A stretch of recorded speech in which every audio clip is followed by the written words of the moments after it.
Welcome to the campus of Midland Valley High School, where tonight Midland Valley hosts Aiken High School. They've traveled down U.S. Highway 1 down here into the valley. And tonight's Jim Satcher Motors Game of the Week.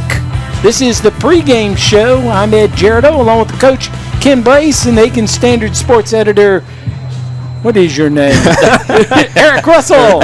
I knew that the whole dang time. I was just testing him to see what he was doing. And we were excited. We had Midland Valley last week. Great football game. Ken missed it. You and I had a great time. No, I was there last week. Oh, that's right. You were at airport. I was there. Oh, all right. Well, we'll let you be there. It was a week before that you missed the game. Well, I'm off to a roaring start right now. But at any rate, it was a great game. And we've decided we're going to go here. Aiken High School, who hasn't really been a factor in a long time. I think 2008 was the last time they won multiple region games. They've won 3 games total the last 2 years. And here they are playing tonight for a chance to be in at least a tie for the region championship. You know, and that's really exciting for the people over at Aiken, because you're exactly right. They have a great football tradition at that school, but the last few years, everybody knows they have been down. This year they've already won 6 games. They have a chance tonight to tie for the region title. That's a big deal for some of these kids that were not used to winning until this year, and everybody's got to be happy for them. Yeah, but they've got their work cut out for them. Midland Valley last week, that win over Airport, and you start with the cars. And we've used that. They've got 2 cars in the backfield. They've got Daniel, who's fantastic at quarterback, and Draquan, who was the man last week. They're really what makes this team go. And Knight also feels good about the fact that he feels like Aiken does a lot of things both on offense and defense that Airport did last week. So he thinks they're going into this with some momentum from that big win last week that will carry over. Absolutely. And they come into this week with guys on both teams that have been named to the North-South, and we'll talk about that a little bit later as well. But we're going to take a break and come back and look at some of the other games going on in the area when we return on the Jim Satcher Motors Game of the Week, the pregame show on WRDW My 12 and ASTV. We give very good deals. We don't have the overhead and the dock fees and all the junk that all the newer, fancier dealers do. So people like that hometown atmosphere, and it works for us. And so we continue to do what works for us. And so we just like to keep it plain and simple. You come see us, you'll be glad you did.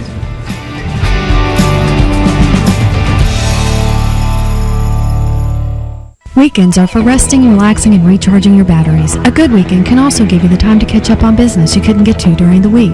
For Security Federal Bank customers, that means banking business. What does 7-day banking mean to your banker? More importantly, what does it mean to you? At Security Federal Bank, being open 7 days a week means just that. That's why our Southside branch on Whiskey Road in front of Target is open for business every day, even Saturday and Sunday. We're proud to be the only bank to be open 7 days a week in Aiken County. Since 1970, Bragg Heating Company has been keeping Aiken and the surrounding communities comfortable. Our factory-trained staff can keep you on top of the latest in heating and cooling technology, and our complete metal shop allows us to make any specialty piece your home may need. We recommend the best systems for your home: Trane, Carrier, Mitsubishi ductless, and Bosch geothermal systems. We accept most major credit cards and offer financing, so when you need your system maintained, repaired, or replaced, call Bragg Heating Company. We're here to make you comfortable. Did you know in the United States someone dies in a drunk driving accident every 52 minutes? I know the statistics all too well. We represent the innocent victims of alcohol-related crashes. We see firsthand the devastation that alcohol can cause for victims and their families. Too often it leads to serious injuries or worse. On behalf of the Chandler Law Firm, a law firm representing injured people, we urge you, please don't drink and drive.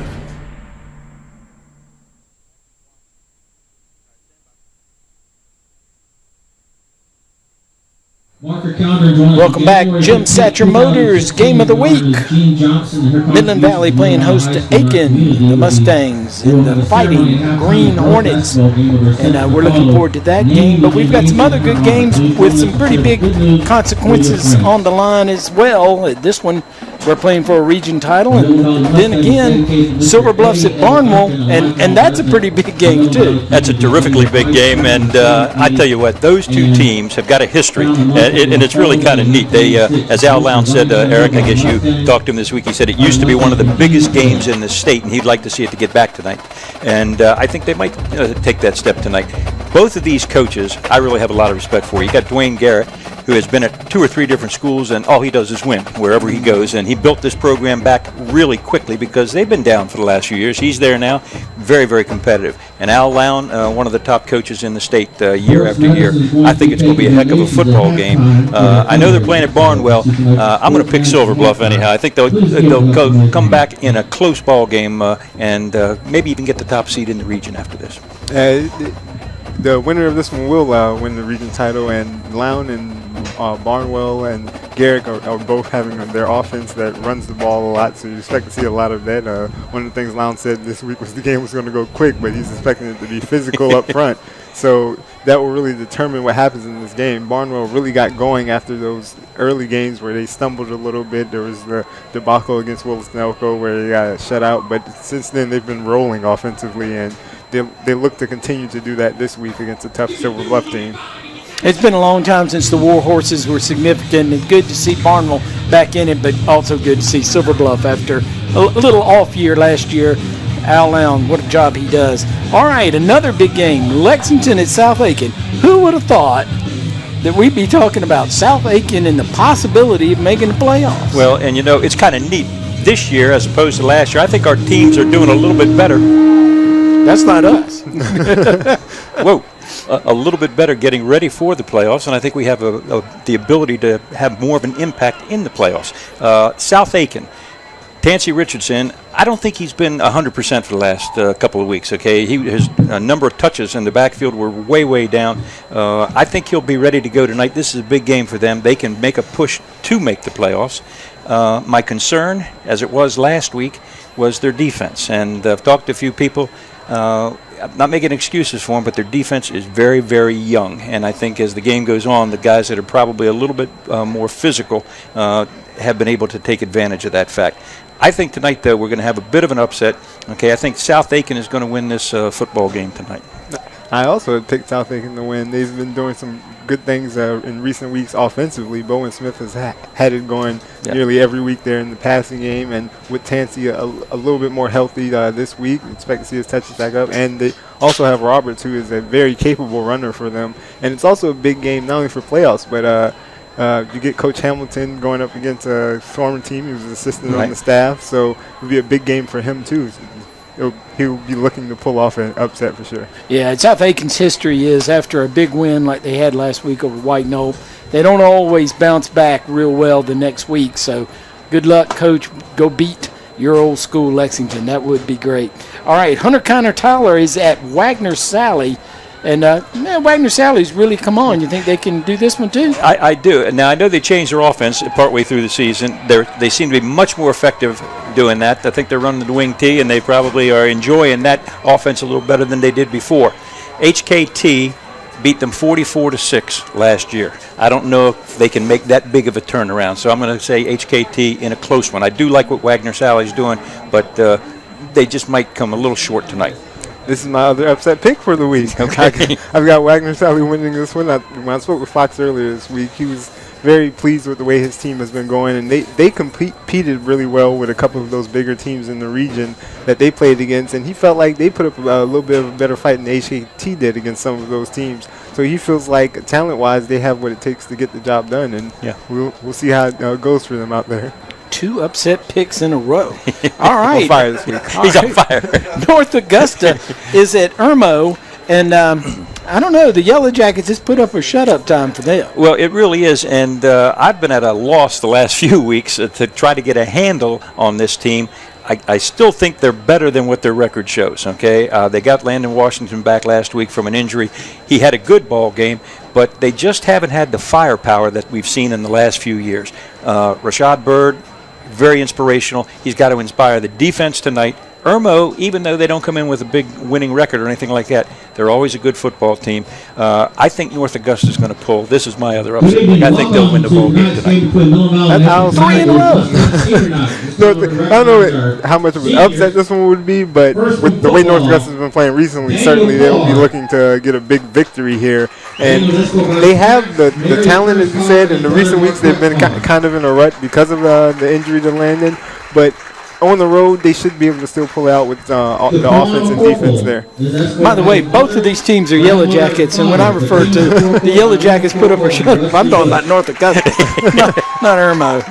And we hope the local Yellow Jackets can sting their way to the state. The other thing is North Augusta does have to go to Irmo, and that can be an intimidating environment up there. It really is. Yeah, it's a neat place to play, but when you go visit there, it's not so neat sometimes. I actually think North Augusta will have their hands full up there. Strom Thurmond is at 96. Now, on the surface, we all tend to look at Strom Thurmond as, sure, they'll have this one. 96 is a good football team. Well, 96 is a good football team, but I think Strom Thurmond's a better football team, and they're playing for the possibility that they might become the number 1 seed in their division. I think Strom Thurmond, Gilchrist, Nice, Antoine Hillary's got the guys playing very well. I think they'll come out with a win tonight. Yeah, big game for them. As you said, they could lock up the region title and be the number 1 seed in Class 2A. Going into this game, they have a lot of momentum going for them. As you mentioned, Gilchrist, he's been named the Region 2 Class 2A Player of the Year, and he was also selected to the North-South game, so he's having a big week. So going into this game, he'll be looking forward to putting up some more big numbers. He went over 1,000 yards rushing last week, and he plays big on the defense side of the ball as well, so he'll be a key factor in this game. I think it'll be a really, really close game. It'll be interesting to see how that one turns out. Williston Elko is at Calhoun County. And the one thing that I would be concerned about up at Calhoun County is whether they have enough light bulbs that can light up for the scoreboard. Both of these teams put a lot of points on the board. Williston Elko, primarily a running team. Chisholm is a great running back, and he's had a good season, no question about it. Brunson, the quarterback for Calhoun County, is a threat. Okay, I think it's going to be a high-scoring game. Okay, and I am going to pick Williston Elko tonight. And last year, I went to the Willis Elko playing Calhoun County in a high-scoring game, so I expect more of the same this year. One interesting thing in this game will be how the Willis Elko pass defense performs. When we saw them earlier, we saw them struggle a little bit, and Calhoun County can pass the ball around, so that could be the difference maker in the game. But, of course, Williston has the ability to put the points up, too, with Shakur Chisholm and several of those running backs that they have there. So, all right, Rich Spring Manette is at Dixie. And it's bad news for Dixie. I won't waste a whole lot of time here, but Rich Spring is playing well. Okay, they can throw it, they can run it. They're an exciting team for their division, and I think they will win easily tonight against Dixie. Yeah, Rich Spring's coming in looking to do some things in this game. Dixie's not been one of the top competing teams in that region, so it could be another long night for them tonight. I think so. Fox Creek hit a little bump in the middle of the season. They've got it going again, and tonight, Calhoun Falls. And that's a good team to play against if you want to keep it going, because I think it will be a no contest up there. I think Fox Creek will win easily tonight. Dalton Swires. A win in this game would give them the region title as well, I believe, and they got a big win last week, a little bit of a fortunate victory for them. They were playing against McCormick, and Theo Durant went out, but they picked up a big win in that one, and going into this one, they're hoping to keep that momentum going and wrap up that region. All right, and North is at Blackville Hilda. This is a chance for Blackville Hilda to get a win. Yes, it is. And North, I don't believe, has a win so far, and Blackville has one. I think the Fighting Hawks are going to come through tonight. David Berry's team will get a second win. That's an unusual thing to have to say over the years, but they've struggled the last couple of years, but they'll get a win tonight. Yeah, it's a chance for both of these teams.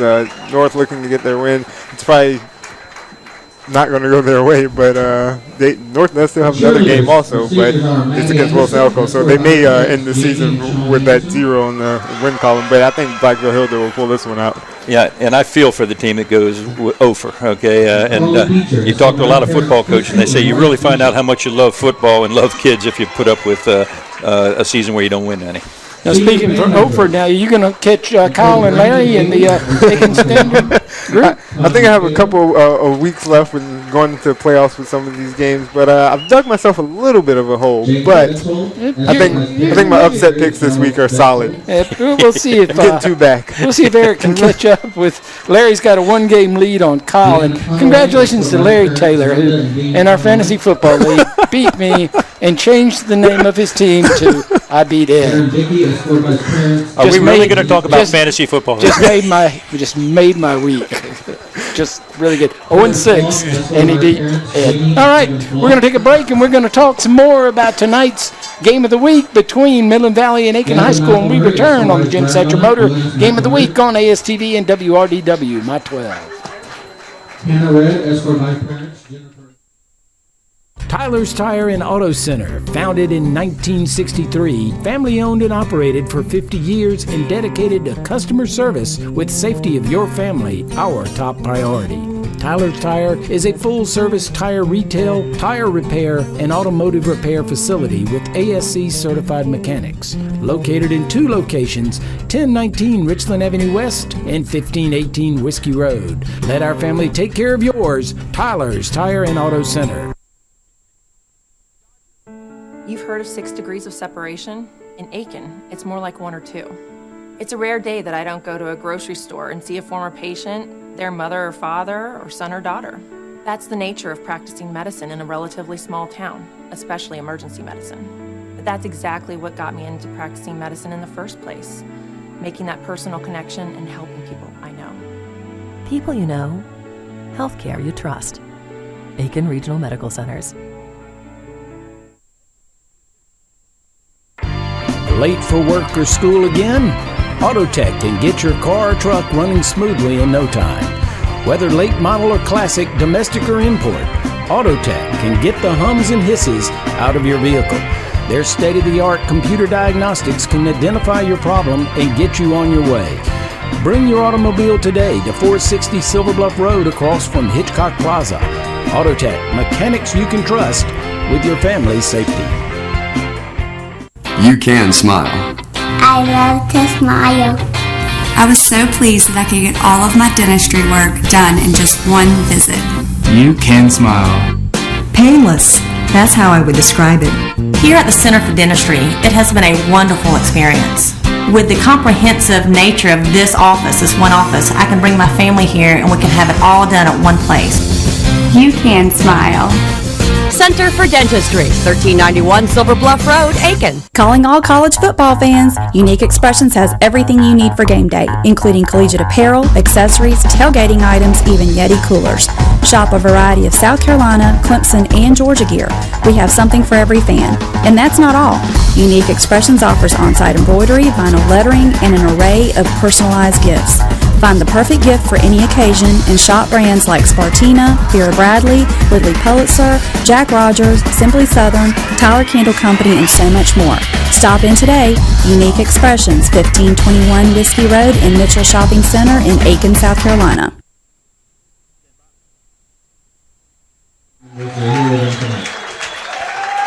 Senior night at Midland Valley, where they're honoring the seniors and their parents from the football team and the cheerleaders and the band.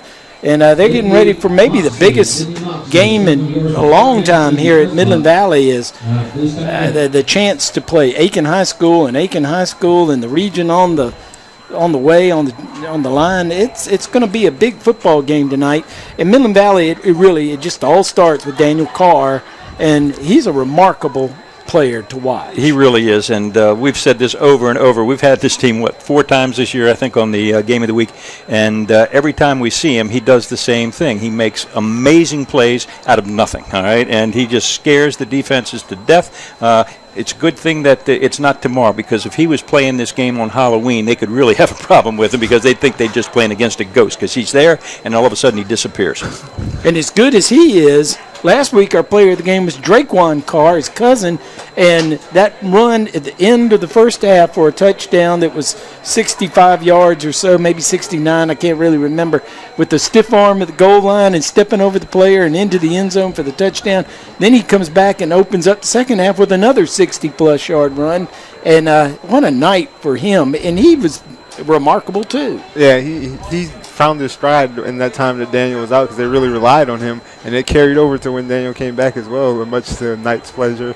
He has really liked what he's seen from him. He always said all season that he was expecting big things, and they started to come true there. He went over 1,000 yards. The interesting thing in this game will be the fact that, as Knight said, the only thing that will make them change anything that they do is that Aiken secondary, which it has been strong all season and has been key for them at times with Bryce and Carolina back there and the Springs kids. So we'll see how that goes for them. Yeah, with one of the best interviews we've ever had last week, Draquan Carr. Eric told him that he had over 200 yards rushing, and he went over 1,000 yards for the season. And his face, and yes, sir.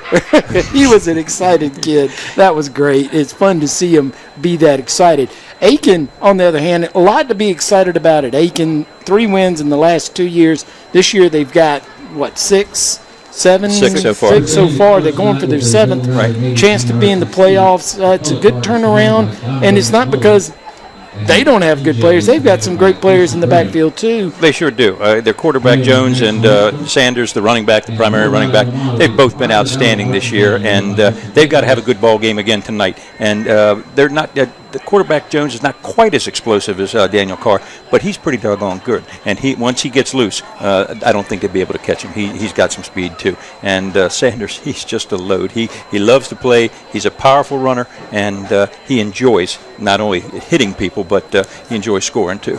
Yeah, and on offense, Austin Schofield named to the North-South team for Aiken High. He'll be blocking for him. He got when we had Aiken Dreer, Bryson Jones gave him a shout-out there at the end of the game for line blocking for him when he had a big game that time. So he'll be looking to do some more of that this week. And Knight has said Aiken's physical, as they always are, and that's one of the things he's been preparing for.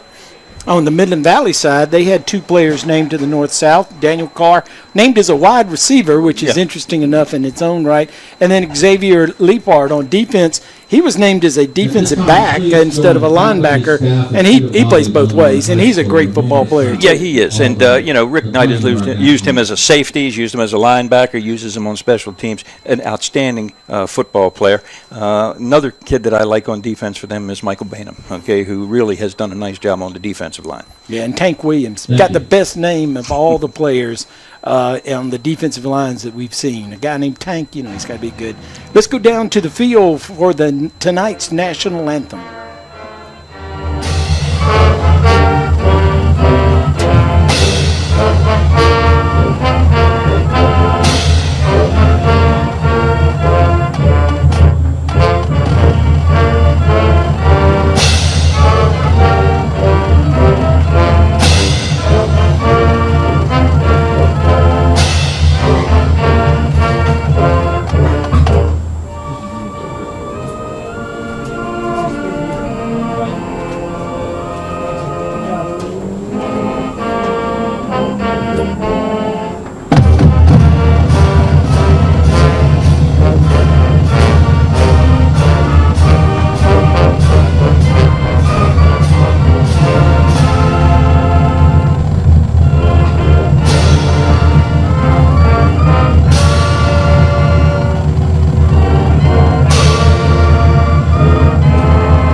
Midland Valley High School Marching Band playing tonight's national anthem, and it is a beautiful night here in Midland Valley. You've still got time to get down here. The fans are filling in, but there's still plenty of seats available, and all you Aiken people need to get down here and support the Hornets. Brian Neal's done a great job. We got to congratulate him. I'll tell you what, it's not easy when you come into a football program or any program athletically that has been traditionally down for the last few years.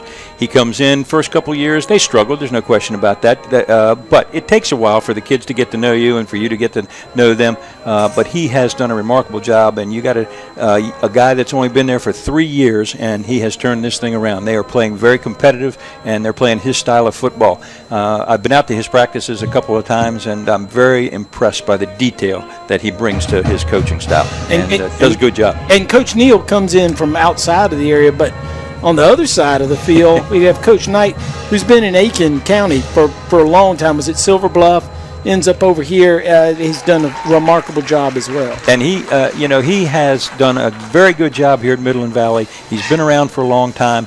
there have been some bumps in the road. He's had some family tragedies, and I'll tell you what, he's one of those guys that, as I've seen him work, he reminds me kind of like the father figure coach, okay? He loves his kids. They do a lot of things to stress the family-type atmosphere, I believe, that they have here at Midland Valley, and he's to be congratulated also. He's had the team on the cusp of doing very, very well, and once again, here they are. And they can win tonight. If they do, they would be the undefeated region champs this year, and that would be a nice thing for Rick Knight as well as the players. And another, and you say that, it's sort of unbelievable because they didn't start poorly. They started playing tough teams. Yes, tough teams. We were here for that opener with North Augusta, and North Augusta lit it up.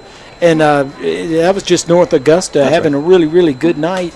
And we knew then, when they get on down the road, they're going to be okay. And then they lose Daniel Carr for a few games, and DJ Boyd does a great job of coming in and holding fort, winning a couple of region games, and now Daniel's back. They've got a chance. I was listening to the statewide program, a high school program, and they're talking about Midland Valley's got a chance to run the table in 3A. They're that good. Well, they have a chance to do that, but I'm telling you, it's going to be a tough ball game tonight. Maybe the X factor tonight, rather than just their linebacker, Xavier Leapart, is the crowd, okay? They do have senior night. The Midland Valley sidelines are packed almost. Aiken didn't bring quite as many people yet, and the home field advantage might be a big deal tonight for Midland Valley. That's right. That's why you Aiken people need to get in the car and get down here and back your team. Midland Valley's doing their part. It's going to be a great night for high school football, and we're excited about being here. We're going to take a break, and when we come back, we'll have the kickoff for tonight's Jim Satcher Motors Game of the Week on ASTV and WRDW My 12.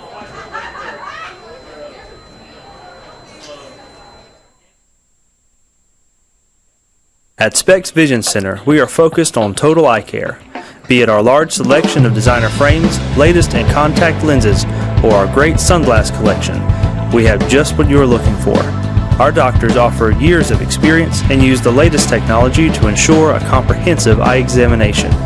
Late afternoon and Saturday appointments are available, so if you want the best in eye care, call Specs today at 642-9902. Choosing a physician you can trust with your family's health is an important decision. University Medical Associates has been dedicated to your health care for over 20 years, and Dr. Humans and his staff are ready to provide the quality care you and your family deserve. With short wait times, walk-ins and same-day appointments, an in-house lab by Quest Diagnostics, and 24-hour turnaround on sports physicals, it's no wonder Dr. Humans was selected Best Family Doctor in Aiken's Choice 2015. Come see us today, 934 Doherty Road in Aiken. You finally found your dream home, but it needs a few tweaks. New windows, vinyl siding, maybe a sunroom. Who do you call to do the job right? Since 1963, Bates & Sons has been proud to offer quality products for your home, installed with unsurpassed workmanship. Check out our latest jobs on Facebook, and you could win one of our monthly giveaways. Visit our showroom on Vaucluse Road, or call 803-648-3581.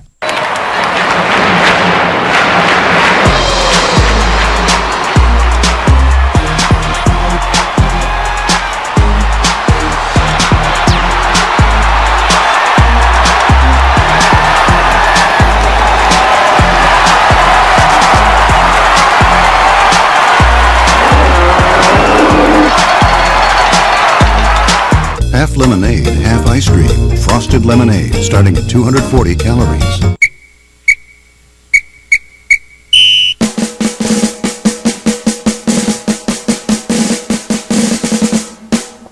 Friday Night Light! Game of the week. Friday Night Light! Quarterback sneak. Friday Night Light! Here's the call. Friday Night Lights. It's all about football. The grass is cut fresh, lines are out. The stands packed tight and the cheerleaders shout. The marching band blast out fight songs to sing. Yellow jackets and green hornets, let me hear you scream. T-Breds and Mustangs, rebels run the zone. Blue devils and bulldogs, we must protect this home. Foxes and Trojans and eagles showing pride. All the lights are on and we cannot be denied that Friday is the night. We all become freaks, rocking with the high school game of the week. You are looking live at the Midland Valley High School Mustang Stadium, whatever the name of the stadium is. You're looking live at the field. And tonight's Jim Satcher Motors Game of the Week between the Midland Valley Mustangs as they play host to the Aiken High School Fighting Green Hornets in a game where the region championship is up for grabs here in 3A football. Midland Valley undefeated in the region, Aiken with 1 loss. If they win and if Aiken wins and Airport wins, they'll have a 3-way tie for first place. Midland Valley, if they win, they are the outright winner and will have a home field advantage at least in the first round, and we'll see how it goes from there. But after last week, we were excited about Midland Valley, and here we are on their home field. Yeah, and we're glad to see them on their home field. Last year, they were in a similar situation and lost the game at the end of the season that cost them the home field advantage. They'd like to have that this year. They're playing against a very tough Aiken team, a rejuvenated Aiken team. The captains were out a little bit earlier. For Aiken High School, we had Bryson Jones, number 6, their quarterback. Matthew Coverson Springs, a cornerback, also a senior. DeAndre Schuler, running back and strong safety, also a senior. And then for the homestanding Midland Valley Mustangs, number 6, Skylar Brown. Number 40, Kyle DeHaze, linebacker. Number 69, Jason Felder. And number 76, Will Grandy. All right. Mustangs won the toss, but they deferred to the second half. Aiken will receive. Aiken defending the south goal as the kick is a line drive. Going to be picked up on the hop, and that's picked up by number 2, Terrence Morris. Now he comes back around the edge, gets down to the side across the 30-yard line around the 34. He goes out of bounds. Jeremiah Green on the return. And the tackle was made by Ethan Ennis, number 15. Wide receiver, most of the time on offense, playing defense here on the kickoff. I like to have those speed guys in there, and he's got to have some speed. So Bryson Jones, the quarterback for Aiken High School, leads his team out on the field for the first possession of tonight's game. Joined by Brayton Sanders in the backfield, going to pass. Now under pressure and brought down. Nice shoestring tackle. Brought him down at the 26-yard line. And Jaquan McCorkle in on the crash, and he drops him for a big loss to start this ball game defensively for the Mustangs. McCorkle, 5'9", 185, senior. Loss of 8 on the play. They mark him at the 27. Loss of 8. Second down and 18. The Aiken 27-yard Aiken line. splits 3 wide to the left. Quick out. Caught. Hit hard. Stays on his feet. Comes back inside. And that's number 14, Tremont Pollard. So number 14, he found Pollard. Going tough. He picks up a couple of yards. He's at the 29-yard line on a big 3rd down and long. And he was hit very hard on the initial tackle, but he just bounced right off it. Tried to pick up a couple yards. Got a little bit of yardage, not very much. Well defended by the Mustangs. 3rd down. 3rd down and 16.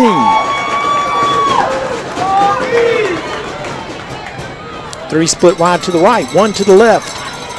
Now Bryson Jones going to run, not going to get far.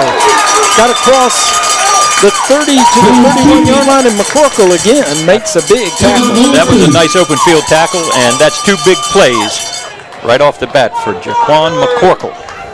He's number 5, and you'll see him on defense and offense as he plays wide receiver on offense. Big player. All right. Xavier Leapart goes back deep to receive. The do-everything defensive player. He also plays offense as well. Punt is up. It's short. Going to take an Aiken bounce. And may have hit somebody, and Leopard, just to be on the safe side, falls on it at about the 28-yard line, and that's where Midland Valley will put it in play. 1st and 10, Chandler Law Firm, 1st and 10 at the 28, their first possession of the ball game. And that's a nice heads-up play by Leapart. Okay, I thought the same thing. I thought it hit one of the other Midland Valley players, so he had to get down on the ball. Correction, 34-yard line.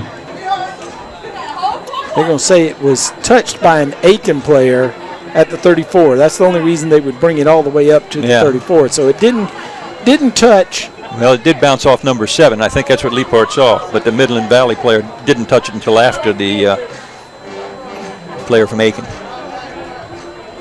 1st and 10, Midland Valley. Either way, the ball spotted at 34.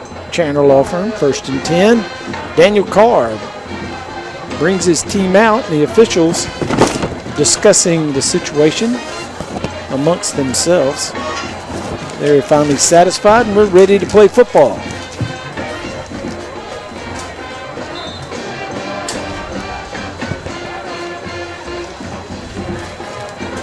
A couple of wide receivers to the left, one to the right. Carr's in the backfield, 2 of them. Brings a man in motion. That's Enos. Hands off to Draquan Carr. He breaks over the 35 to the 36, picks up 2 yards. It'll bring up 2nd down and 8. Bring up 2nd down and 7.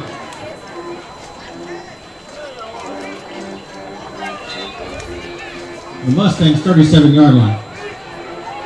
Same formation.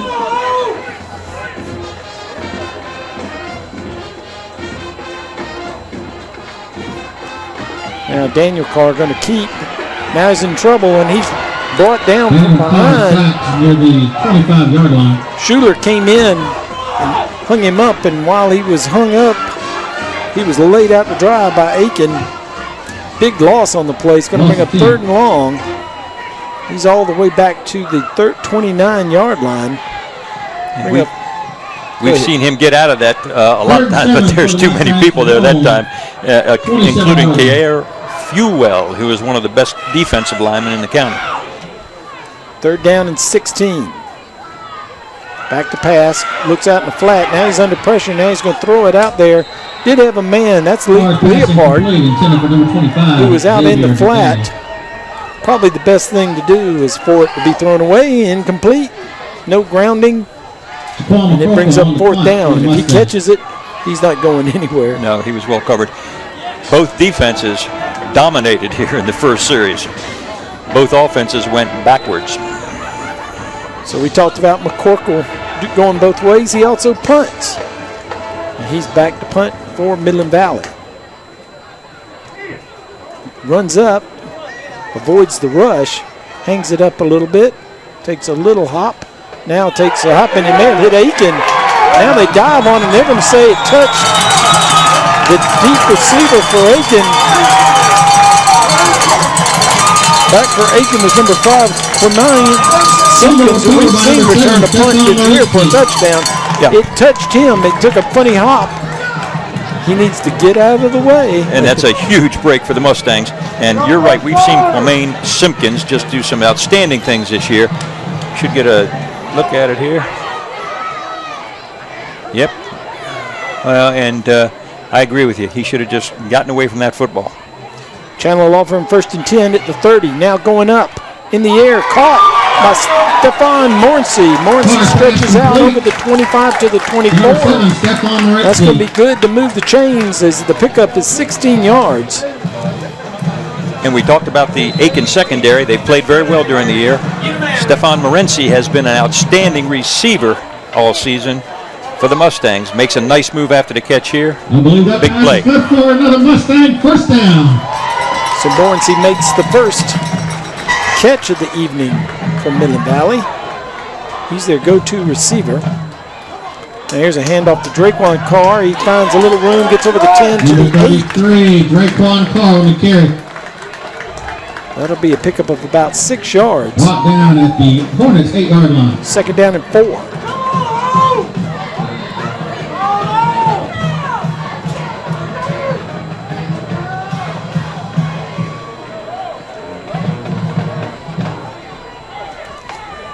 Xavier Leapart checks in. He plays the slot over on the left side.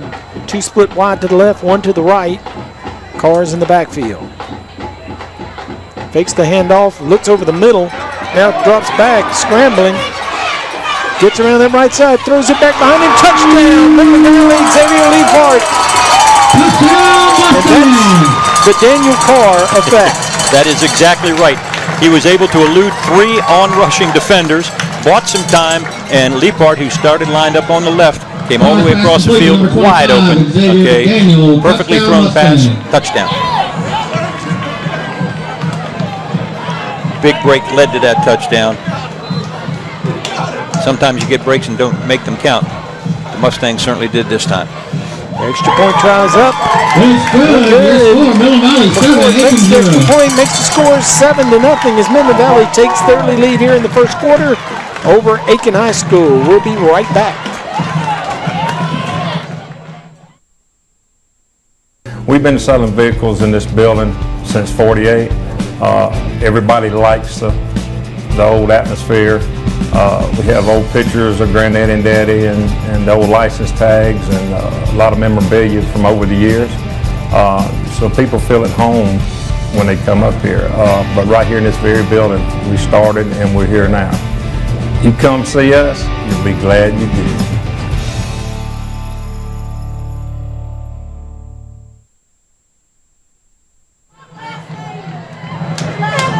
Midland Valley on an 8-yard pass from Daniel Carr to Xavier Leapart takes the 7-0 lead. McCord to kick off. Kicks a line drive. Goes over Green's head into the end zone. Automatic touchback. Aiken High will take over the 20-yard line, and this fan base for Midland Valley is excited. They are excited. They're up tonight. And here's why as we look at the specs. Did you see that replay? Wanted to throw it quick and could not. Now he's got a lot of defenders chasing him. Buy some time. Great composure. Easy touchdown. Think Leapart's happy? Nice celebration. All right, Aiken will look to bounce back. Handoff to Brayton Sanders, his first carry of the ball game. Hits a couple of people, but he still hit hard. I don't know that he got back to the line of scrimmage. I think he's a yard short. He'll lose a yard, second down to 11. And he delivered a blow himself as he was being tackled or hit the first time.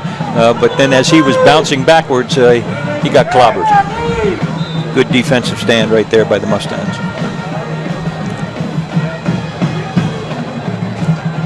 So Aiken's found the going tough here in the early going. And here goes Bryson Jones. He'll try to get to the edge. And he met as he goes over the 20 to 21-yard line. And again, good defense by Midland Valley. Both Sanders and Jones are strong runners. You've got to hit them to bring them down. Marcus Abney got out there on the corner. Helped bring him down.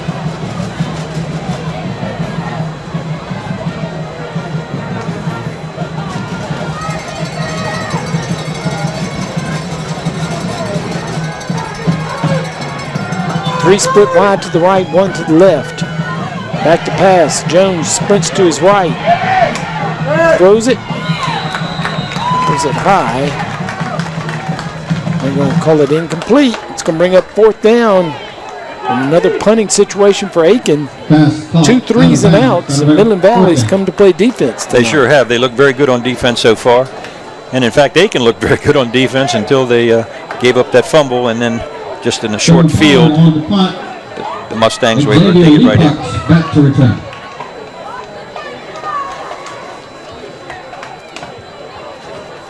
Back to punt. Tremont Pollard. Yeah. Xavier Leapart deep to receive. Here's a kick. Going to let this go. It lands on the 50, takes a kick back. They're going to say it went out of bounds at the 49-yard line of the Hornets. Midland Valley puts it in play in Hornet territory.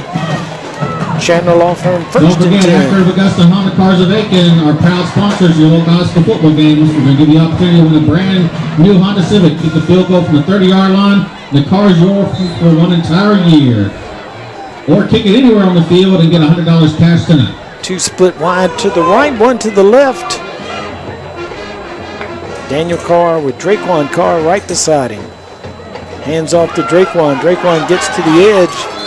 He steps out of bounds around the 46-yard line. Picked up 3. It's going to bring up a second down and 7. And that's one of those plays where he only picked up 3, but it was a pretty good run. He had nowhere to go. Made something out of nothing.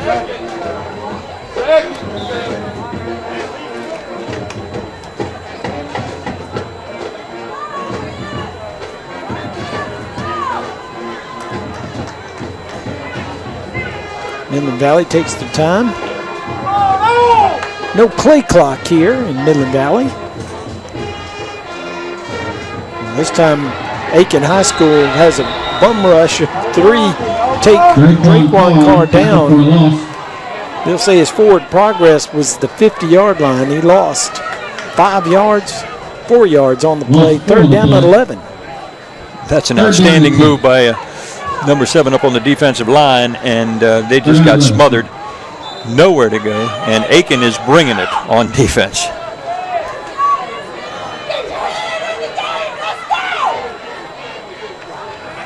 So big 3rd down and long from Midland Valley. 3 split wide to the right. Carr looks to his right, throws it over the middle. Enos went up. Good defense by Aikenheim and number 6, Bryson Jones, playing both ways. They got the quarterback on the field. Aiken pulling out all the stops. And he was in on the special teams, I believe, too. I mean, he's going to be a tired young man if he keeps this up. Don't be surprised before the evening's over if Daniel Carr doesn't play a little defense, too. This is a huge game for both of them, and the coaches both really, really want to win this one. It's not that they don't really, really want to win every game, but they've come this far. This one's a little extra special. It's got a little more meaning than some of the other games they've played. Good kick. Good coverage. Go inside the 5-yard line down to the 3. And Aiken High School will take over with the Chandler Law Firm 1st and 10 at the 3-yard line. 4:05 left to go here in the first quarter. Midland Valley leading 7-0 over Aiken. 1st and 10 Aiken from their own 2-yard line. They're going to say they spotted him at the 2. So this is a point on the field where we've seen a few safeties this year. There's no question. There's a lot of strange things that can happen down here, especially the way both these teams are really just attacking the offensive lines. Well, what I like here is they're going to go up under center. And turns the hands off, and actually Bryson Jones runs out in front and helps lead the blocking as Braden Sanders goes up over the 5, gives him a little breathing room Number to the 7, 6. Braden Sanders on the carry. Picks up 4, 2nd down and 6. Little breathing room, that's what they need, and they ran over Schofield, number 75. Okay, ran to his side. I think that's probably a pretty good move. North-South All-Star, Austin Schofield. Now they run the same play to the other side. Again, Bryson Jones leads the way. Not as much success on this one. They're actually going to lose a yard back to the 5. So we'll bring up 3rd and 7. Loss of 2. That'll bring up another 3rd down. So Aiken faces another 3rd down. They're 0 for 2 in 3rd down so far. As they've gone 3 and out twice. Looking at a 3rd one now. Again, under center. Jones turns and pitches it to Braden Sanders, who breaks back, tries to find some space in the middle, gets a little bit, gets out over the 10-yard line to the 11, but that's still going to be short of a 1st down and another punting situation. It's 4th and short, 4th and 1 yard. I dare say they better punt the ball. Aiken looks to the sidelines and delays it a little bit, but here comes the punting unit. It'll be 4th and 1. I don't think this is the place where you want to risk not getting a 1st down. No, and gave him a little room to punt. At least he's not standing in the back of the end zone. If you take a look at those linemen, they are foot to foot. They're about as tight as they can possibly get in the interior line. Pollard, the punter. Punted it to midfield his last time up. This time end over end. Here comes Leopard. He's got a return. Chance coming up. Caught by the shirt. Slowed him down. He still stayed up. He's going to make the 25-yard line. And a good return by Leopard. And it might have been longer if they hadn't grabbed him by the jersey there and held him up for a little bit. Now, you may not remember this, but there used to be jerseys that were tearaways, and if he had tried to do that back in those days, that jersey would have been off, and he'd have been still going. Back in the 70s, the tearaway jersey. Do you remember the 70s? Oh, yeah. Okay, that's good. I was a teenager.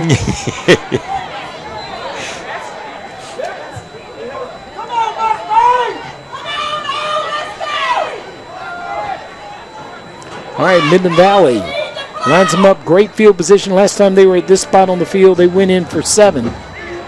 They'll try to do the same again after the punt and the return by Leopold. Here comes Draquan Carr, who's off tackle and gets down to the 15-yard line. He gets about 10 yards. Let's see if he got the first down. I think they're going to mark him just short. Give him 9, second down and 1. And that time the offensive line for the Mustangs was able to pick up one of the blitzers anyhow. They brought 2 linebackers, but gave them a chance to find a running lane, which they did. Carr, plenty of time, looking, really only rushed 2, it looked like that time. Good job of defense by Aiken. Looked like they were looking for McCorkle there right at the goal line. He couldn't come up with it. Falls incomplete. 3rd down and 1. I think they surprised Aiken with a pass on 2nd and 1. I know one thing. I thought Daniel Carr was maybe just a little too casual for part of that play. Finally found a receiver that he could get the pass off to. McCorkle now this time lines up in the slot to the right side. He's going to lead the blocking, and Draquan Carr is hit hard. He was hit behind the line. Don't think he got it. He's going to bring up 4th and 1. And that's exactly why you don't go for it on 4th and 1 at the 10. But this time, Midland Valley, 4th and 1, they're at the 15-yard line, and I think that they will go for it here as Leopard checks in, and he'll play the slot. No gain, 4th down. So Leopard now going to switch sides, go to the left side of the field. Watch him to run up Daniel Carr right behind Xavier Leopard. That could make a difference. And now we've got a stoppage and we've got a procedure penalty against Midland Valley. That'll be a 5-yard walk-off, and now the kicking team will come on, and I do believe they'll try a field goal. And we know McCord has a strong enough leg to make this one. That's too bad. We had a little movement up on the offensive line. The defensive man started to fake the blitz, I think, and one of the offensive linemen moved. Pushes him back 5. Let's see if McCord can put this through. McCord had a 42-yarder last week. This one's from 37. It's up, it's long enough, and it is no good. Boy, that looked good from my angle. Right. Must have pushed it to the right and never got it back around, because it certainly had the height and distance. But as it is, no harm, no foul. And Aiken now gets the break. The ball will be placed at the 20-yard line. And it'll be a Chandler Law Firm 1st and 10 for Aiken, and Aiken gets a break, gets out of the hole with no points put on the board. Boy, that was close, wasn't it? They're looking at each other to try to figure out whether it was good. No good. Well, I know the guy on the left side doesn't know. He's looking at the guy on the right side. No.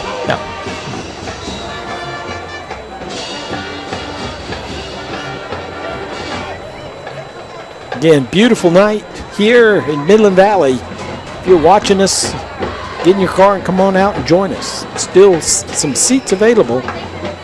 Now here we go. Aiken gets the ball around the right side, and that's Quamon Simpkins. Number 5, Quamaine Simpkins. And Quamaine trying to make up for that fumble on the punt. Gets a few yards.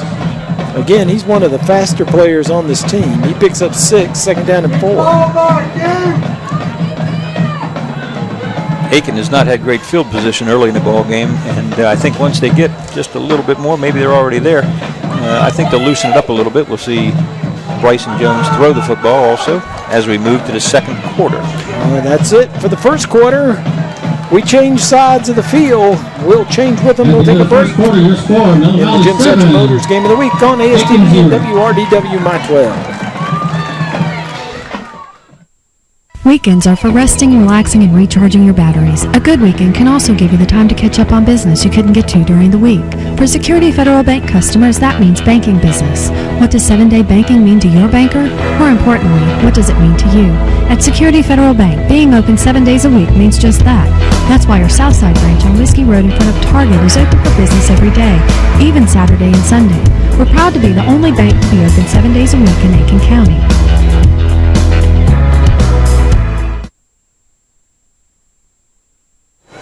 Security Federal scoreboard tells us Midland Valley is up 7-0 over the Aiken Fighting Green Hornets. After one quarter of play. You were a Fighting Green Hornet, weren't you? I was a Fighting Green Hornet long, long time ago. Back in the 70s. Back in the 70s, yeah. That was before there was a Midland Valley. Yeah, Aiken going to pick up their first down of the game as they go out over the 35 to the 36-yard line. Number 2, Jeremiah Green. Jeremiah Green with his first carry of the ball game. Brought down at the 36, picks up first down. Opens up the second quarter with a good game. That was a nice strong run. Picked up about 10 yards. Green getting a little more offensive work tonight, and Terrence Morris is also in there on occasion. Now here's Bryson Jones, and that's Bryson Jones' specialty. Yes, it is. As he runs that read option, and he keeps and comes up the middle, and he has the speed and the wherewithal to go the distance. He picks up 13 yards on that play, all the way out to the 49-yard line. So Aiken now in business. First time after 3 3-and-outs. Now they're moving the football with 2 first downs in a row. Slip in the backfield, and that's going to cost Number 2, Jeremiah Green any more spaces. He's going to be down. They're going to say his forward progress was back to the 49, so he makes the line of scrimmage. 2nd down and 10 coming up. And you notice there we've given Brayton Sanders a little bit of a break on offense. He's going both ways tonight, and he's been a factor on defense. He's made a couple of big plays defensively so far.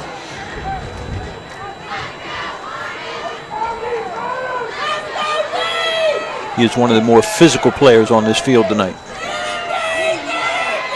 Here comes Green. Green fighting hard. He gets over the 50, over the 45 to the 44-yard line. Number 7, Brayton Sanders.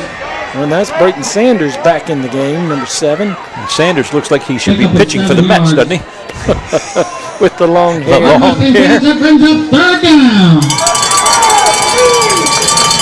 The pickup was 7 yards, 3rd down and 3. Aiken so far 0 for 3 in 3rd down conversions. Let's see if they can do here. Midland Valley's been tough on defense. Takes the handoff, and there's Sanders hit hard in the backfield. He's going to lose a couple. And that is Michael Banham, and we have seen him throughout this year, and he made a heck of a hit behind the line of scrimmage, well behind the line of scrimmage. We said it last week when we saw him do the same thing. For a big man, he can move. He is quick for as big as he is, and Banham is going about, let's see, 5. I got him listed here as 6'1", 255, and that's a nice tackle. I mean, he plays bigger than that. That loss was 4 yards. 4th down and 7, and the punting unit comes on the field. So Pollard, a good bit more room, a little high snap. Nice gets catch. His feet and kicks it up high. And Leopard going to let it go. It's going to go out of bounds inside the 20, inside the 10. Mustangs. I believe they'll spot that around the 8. From near their 10-yard line, 8-yard line. That's a nice punt. Very good punt by Pollard. It was unreturnable as it was over on the sidelines, and Leopard had to let it go. So Chandler Law Firm 1st and 10 for Midland Valley as they find themselves 92 yards away from the Tyler Tire end zone. Now we got a timeout on the side.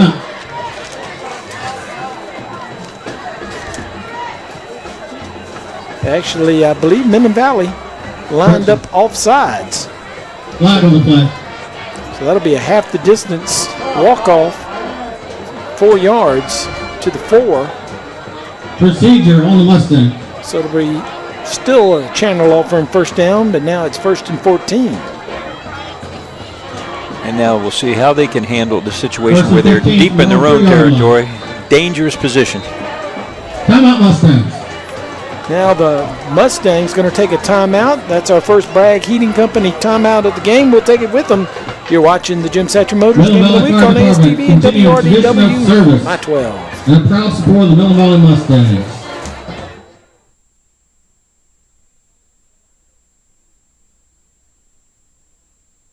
Were you hurt on the job? Are you trying to keep your work comp payments?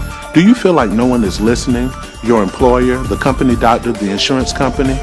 Well, we're listening. Our workers' compensation team has helped hundreds of injured South Carolinians. Call us now and let us listen to you. For a free consultation, call 803-644-5335 or visit thechandlerlawfirm.com. You can count on Chandler.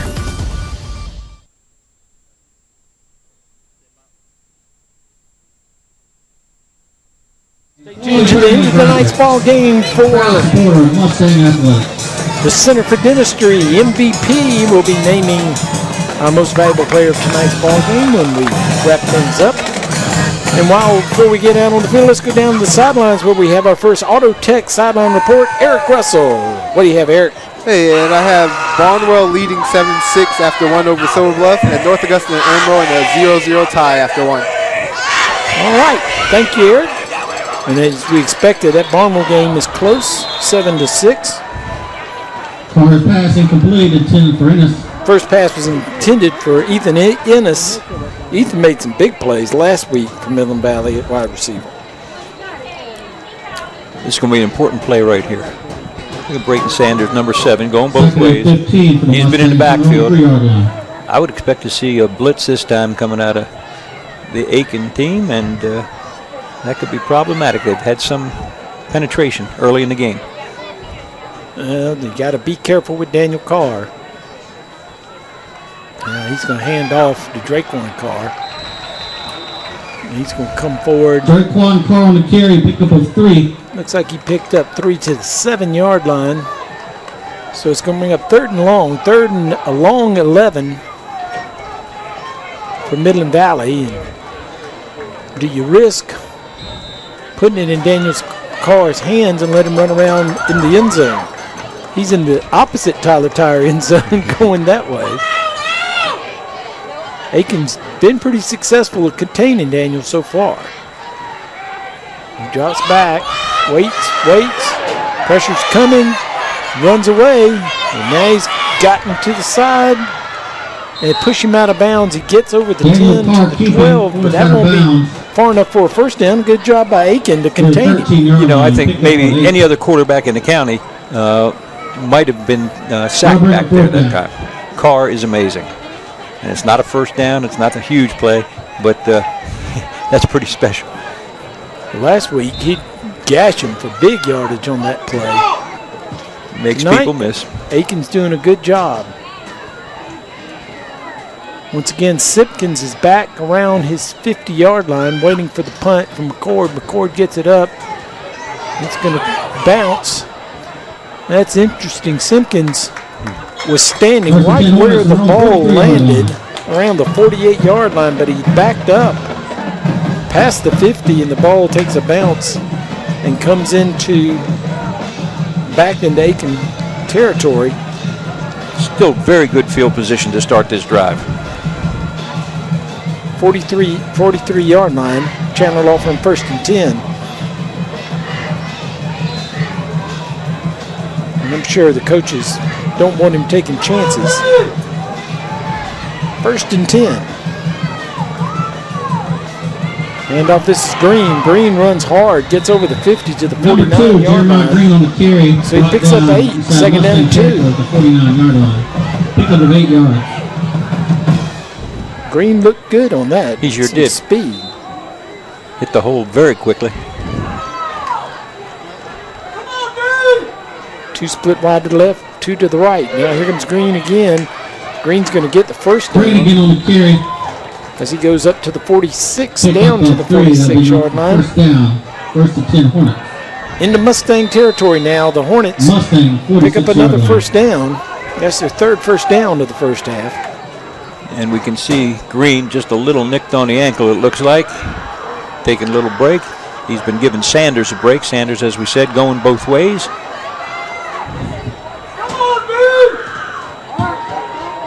So Sanders back in the game next to Bryson Jones. Hands it off to Sanders. Sanders runs hard, hits the pile. Xavier Leapart holds on, but Sanders gets the better part of that as he drags him forward over the 40-yard line down to the 39.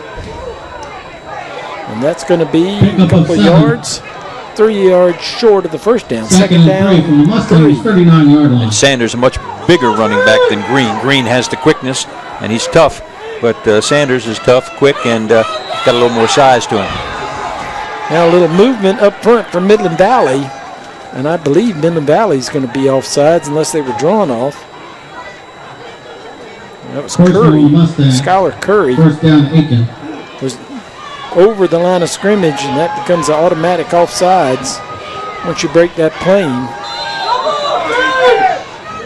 Not quite the same in college football where you can break the plane and get back. In high school, you can't do that. Walk-off is 5 yards to the 34. Chandler Law Firm, first and 10.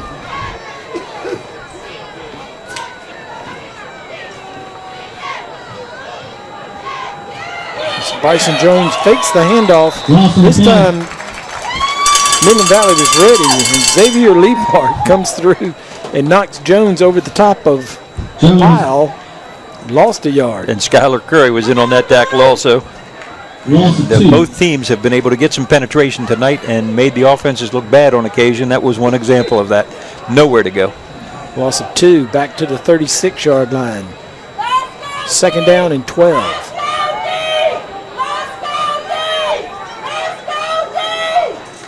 Man comes in motion, jet sweep. It's Tremaine Simpkins, and he's going to be dragged down by Leapart. Number 5, Tremaine Leapart showing you why he's listening to the North-South defensive team. He's a good football player. And he returned the favor. He was the one that was drawn or tackled a little earlier by the jersey, and that time he grabbed a piece of jersey and took that runner down. No gain on the play, third down and 12. Aiken 0 for 4 on third down conversions. Still looking for that first conversion on third down tonight. Midland Valley crowd making some noise. Little screen pass set up perfectly and with plenty of room. A flag comes down though. I'm going to go the distance. Touchdown for Aiken. Pass to Sanders, but a flag is on the field. Let's see what the call is. Perfect screen pass. That was beautiful. That was set up perfectly by the Aiken team.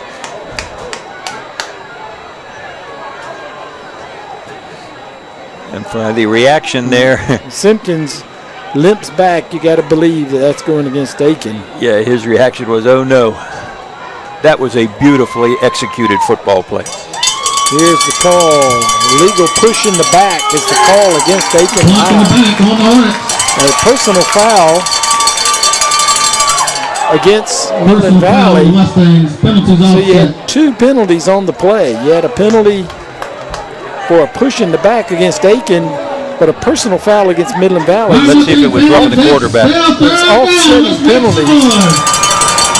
Well, it doesn't roughing the quarterback. No, I don't know what it was. So we erase all of that excitement. Brayton Sanders ended up 36 yards later in the end zone for a touchdown, but it's called back. And now Aiken will try again. Third down and 12. All that excitement for nothing. 3 split wide to the right. Jones comes back on the counter play. They give it off to Green. Green finds some room, and he's going to pick up the first third down conversion for Aiken as he's out to the 21-yard line. Mustang 21-yard line, 22-yard line. Big gain for Aiken. Now, you know, that's really interesting to me.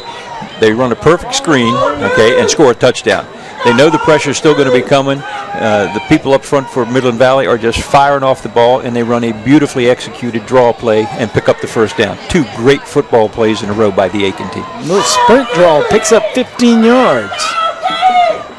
Here's another handoff. Green hits the hole, spins around, picks up 5 to the 16-yard line. 2nd down and 5. Green on the carry. Pick up of 5 yards on the play. So Aiken 2nd and 5 from the Mustangs, 16 up to the yards. task after scoring the touchdown on the screen pass and having it called back for offsetting penalties. Picks up the big first down, and they're still in business, trailing 7-0, but now in the red zone. 16-yard line. Jones looks to the sidelines, gets the call. Going to hand off to Sanders. Sanders slams on the brakes, stops. He's going to break through all the way for the touchdown. Great run by Braden Sanders as he puts up 6. 7, he had to score twice to get credit for one. An outstanding run, good blocking up front by the Aiken Fighting Hornets, and that is a wonderful, wonderful series for Aiken. So the Hornets are on the board. Extra point coming.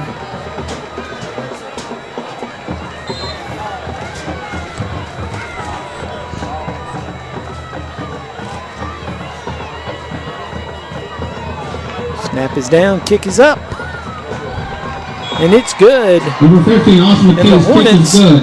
tie Midland Valley on a 16-yard run by Brayton Sanders. And we're all tied here in the second quarter of the Jim Satcher Motors Game of the Week on ASTV and WRDW My 12.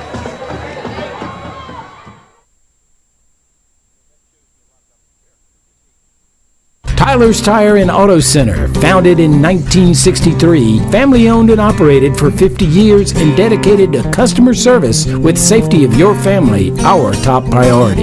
Tyler's Tire is a full-service tire retail, tire repair, and automotive repair facility with ASC certified mechanics. Located in 2 locations, 1019 Richland Avenue West and 1518 Whiskey Road. Let our family take care of yours. Tyler's Tire and Auto Center. Freshman and the other one's a junior. All right, Aiken, after getting their hearts broken on a 36-yard screen pass touchdown play that was called back, hangs in there, picks up the first down anyway, and then a 16-yard run by Brayton Sanders, extra point by McKay, and we are tied at 7 here in the second quarter of tonight's Jim Satcher Motors Game of the Week. So McKay squibs one, and it's a scramble for it. Let's see who picked that up. Midland Valley looked like they were going to fall on it, and I think they did. And they did. Midland Valley will have it, and they'll have good field position here at the 34-yard line. And I gotta love, I love that call. I just gotta love it. Okay, that is a big-time call by the coaching staff for Aiken. At their own 34-yard line. That's a great run, and Sanders to me so far has been the most excited football player out on the field. He's had some big plays defensively and also offensively. He's a man possessed tonight. Here comes Daniel Carr, gives it up to Draquan Carr, and here's what Carr can do. Draquan Carr, we saw him last week break them 60-plus yards twice for touchdowns. This one doesn't go that far, but it gets into Hornet territory to the 44-yard line. They'll move the chains. Chandler Law Firm 1st and 10. And Draquan must have heard me talking about another back because he said, you think that's good? Watch this. Outstanding blocking up front. Nice hole. That's a nice run. 22-yard gain for Draquan Carr. So Midland Valley tries to answer. Here comes Carr again. Draquan Carr down to the 36-yard line. Pickup of 8 yards, 2nd down and 2. DeAndre Schuler, one of the safeties, had to make the tackle after a big gain. That's a pickup of 7.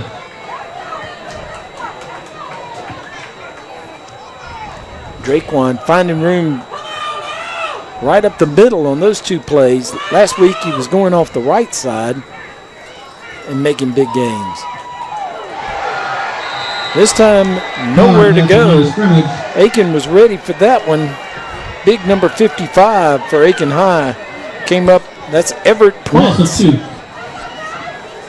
you're exactly right. There was nothing there. They defeated the blocks up at the off-tackle hole, and Raekwon felt that one. Loss of 3 yards, 3rd down and 5.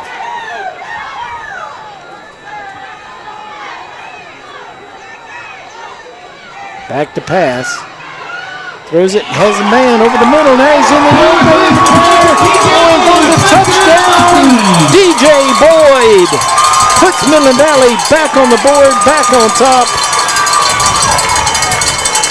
39 yards for the touchdown for Midland Valley. And, you know, I love to see that one, too. I mean, there's a lot of good things going on out there. DJ Boyd is the guy that had to come in and take the quarterback slot when Daniel Carr was injured. Okay, led him to 2 wins against only 1 defeat, and did a great job. He's a wide receiver, and big play in this huge ball game tonight. Carr's extra point is good, and Midland Valley answers Aiken High School, retakes the lead 14-7 here with 1:43 left to go until halftime. And we'll keep it right here while they cue up that play. What a play from Midland Valley, and a nice pass. It sure was. All right, let's see what kind of protection he got. Very good. He's got time. Steps into the throw very well, right in the middle of his own defense, and makes a nice move. That's a big play. Good for DJ. And you're right. DJ Boyd held this team together while Daniel Carr got healthy and won some big region games. And they were fortunate probably they didn't have to play Airport or Aiken, but still there were games that Midland Valley had to have them, and they got them with DJ Boyd at quarterback. Good to see him do something good at wide receiver. Yes, indeed. All right, well, Aiken has 1 minute and 43 seconds to see if they can answer that. Aiken looked good on their last drive. Had to score 2 touchdowns in order to get credit for 1. So McCord looks like he's going to kick this one far this time. He does. It's caught by Green. He brings it up, trying to get to the edge, gets outside, steps inside, across the 30-yard line. And Aiken will put it in play. Chandler Law Firm 1st and 10. Number 2, Jeremiah Green on the return. And ball right at the 30-yard line. Kyle DeHaze is the young man that drove him out of bounds. He had a big ball game last week, and that's a nice tackle.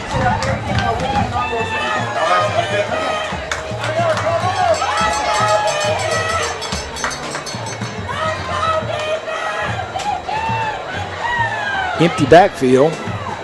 Bryson Jones looks. And that did not fool Midland Valley. That's Tank Williams. Tank's in there, but so was Bainham. Bainham and Tank gang tackle. There you see Bainham 75, Tank Williams 74 are in the middle.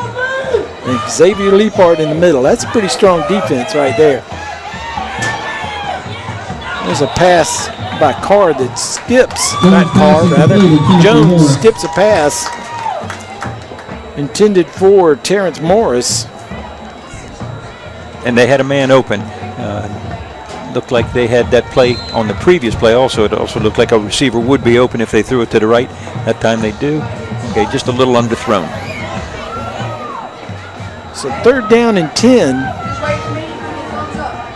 Bill from New Bridge Road, please report near the 30-yard line. Bill from New Bridge Road, please report near the 30-yard line. Now Jones keeps again. He's trying to do a little Daniel Carr routine. Now we've seen Bryson Jones run some pretty long runs as well, and he can create. He's been a big factor in a number of their wins this year. Midland Valley uses one of their timeouts. Bragg Heating Company timeout on the field. They'll stop the clock with 54 seconds left to go until halftime. They'll get the ball back and see if they can extend this lead a little bit. And Bryson Jones is hurt. I don't know if he's injured, but he's hurting a little bit.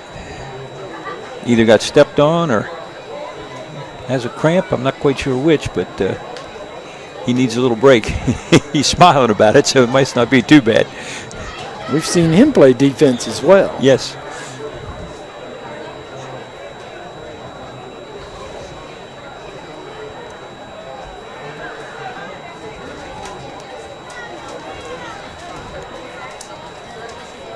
Let's see if we can pick up what happened to him, if anything. Hornets to punt. Xavier Leapart back to receive. Not quite sure. So Leapart drops back to inside the 35, between the 30 and 35. Pollard will kick. Stephon Mornsey is also back right around the 50-yard line. Here's the short receiver. This one gets up, and Leapart going to drop back, let it bounce, catch it on a hop.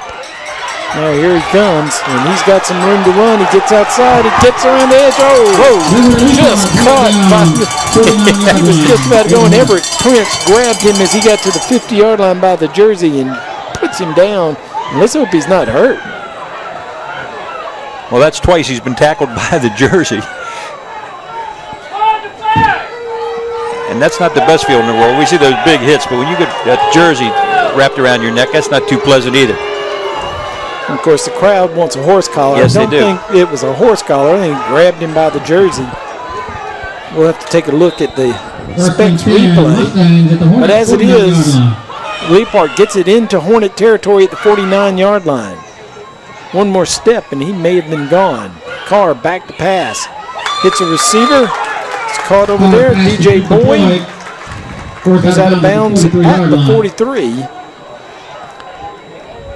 That's a pickup of 6. Second down and 4.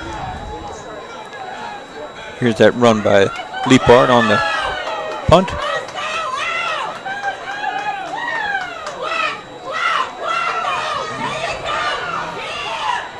Now picked off. Pass by Carr. Picked off over on the far sidelines.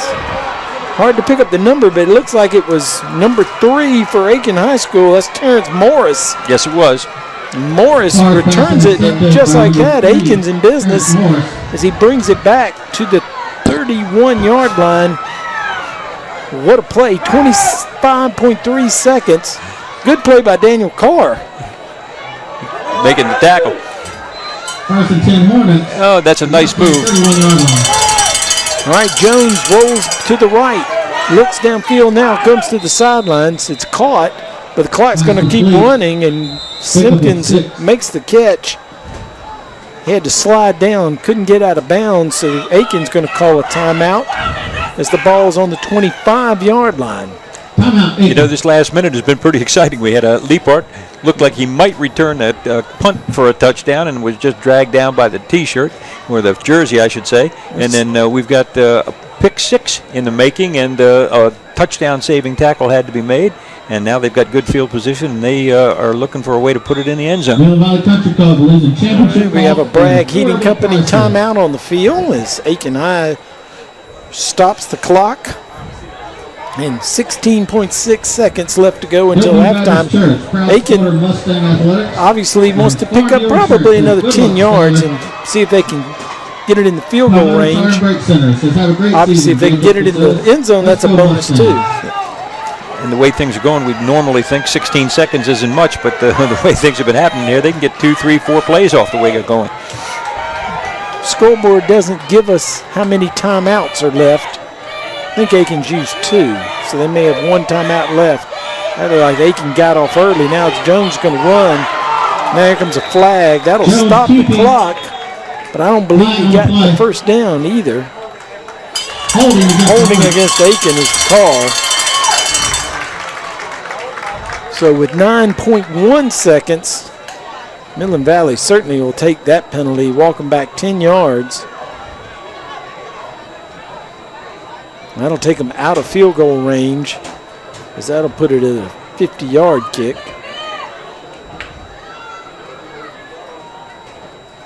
It looks like there was some discussion as to whether they'd take it or not. But now they say, of course, they're going to take the penalty. 10 yards. Puts it all the way back to the 37-yard line. So if you're wondering at home, well, how long would the field goal be? Well, basically 53, 54 yards. Aiken will take a timeout. So Bragg Heating Company timeout here in our final seconds. After seeing what they did earlier in the second half here, or in the second quarter, I should say, the screen pass, the draw, and then Sanders on a run into the end zone from 16 yards out. They have shown the ability to score. Let's see what kind of a trick they have up their sleeve this time. Yeah, the screen pass. Certainly you would think Midland Valley would play a little prevent here. Near the 30-yard line on the scoreboard end for a chance to kick We'll field see. goal. They look like they're playing a straight base defense. Aiken splits 3 wide to the left, 1 to the right. Jones backs up, looks, now going to throw it over the middle down the field. He has a man out there. Incomplete. Whoa. On the fingertips. That was Terrence Morris. Okay. And he was, and that ball was well thrown by Bryson Jones. I mean, that was on the money. It looked like it was off his fingertips. Sure did.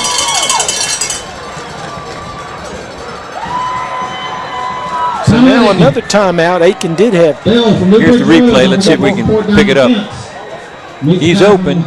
Oh, yeah, he touched it. Actually, that was number 8. Yeah, that was Dante Tyler, who we haven't called his name tonight.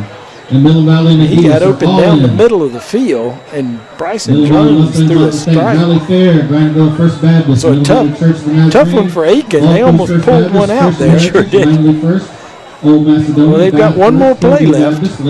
Lakeside Baptist, Evening Light Church of God, St. James Lutheran, Bryanttown First Baptist. 1.9 seconds, so this will be the final play of the first half. Midland Valley deferred and will receive the opening kickoff of the second half. So let's see what Aiken tries to pull here. 3 on the right side. Waits now throwing down the middle from that side. Nobody down there but Midland Valley players. And they're going to say it's incomplete. Falls incomplete. And that's going to end it here for the first half. Aiken intercepts a pass and then fast and furiously tries to get 6 out of it. Doesn't do it. And Midland Valley will take a 14-7 lead on the Security Federal scoreboard into the halftime. Good first half, Coach. It was a good first half. Exciting first half. Lots of things going on. I thought the defenses dominated early in the first quarter, and then the offenses sort of took over in the second quarter. And frankly, Aiken had the ball most of the time in the second quarter, but when Midland Valley did get it back, they were able to take it down for their second score, hence the 14-7 lead.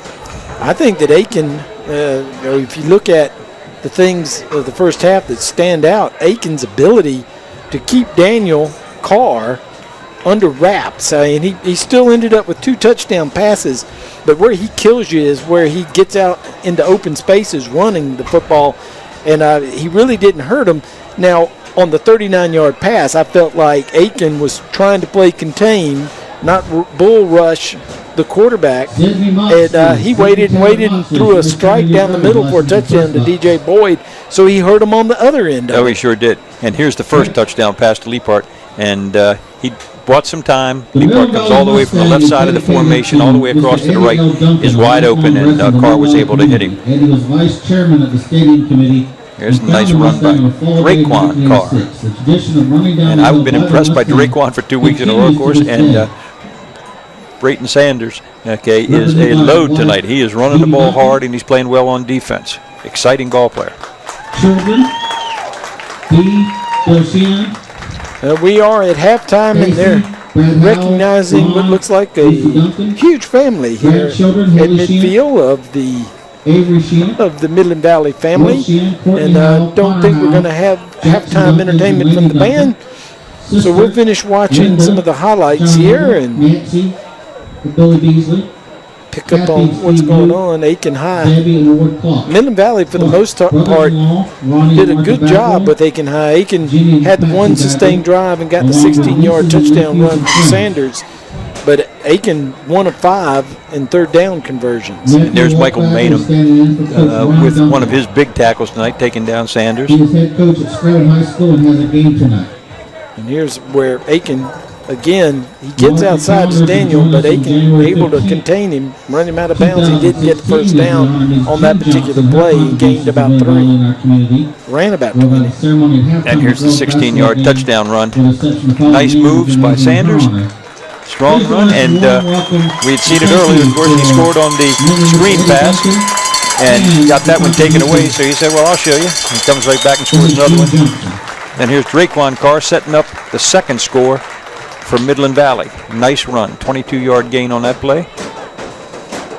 Now the Honda Acura And giveaway. well thrown right here to DJ Boyd. One round of applause for Mr. Bill as he attempts to win. Puts him up 14-7. A Honda Acura. Let's see He's if going we for the actually 30 have yard. the He's replay going of for the the punt car. return where they grab him by the jersey. That's just the replay of what we just saw. And again, DJ doing the job from wide receiver. He did it at quarterback while Daniel Carr was hurt. Here's the punt return. Xavier Leapart almost returns this for a touchdown. And he just grabbed the jersey. That wasn't a horse collar at all. That's the second time. They got to get him a tighter jersey. Knocked the breath out of him. Here's the interception. Pride of the Valley. Daniel Carr just put it up. And that's a good play by Daniel Carr. And they needed it. With assistance from Zapter, Derek Parker, and Joanna Hamilton. Yes, indeed. That's worth a second look. And that's a good tackle by Daniel Carr to keep him from scoring. And it kept Aiken out of the end zone, and Aiken wasn't able to get the score, though they do have this one go right off their fingertips. And Midland Valley takes the 14-7 lead into halftime. We're going to take a break. When we come back, we are going to be entertained by the Midland Valley High School Marching Band. So we'll take a break, and we'll be right back here on the Jim Satcher Motors Game of the Week on ASTV and WRDW My 12.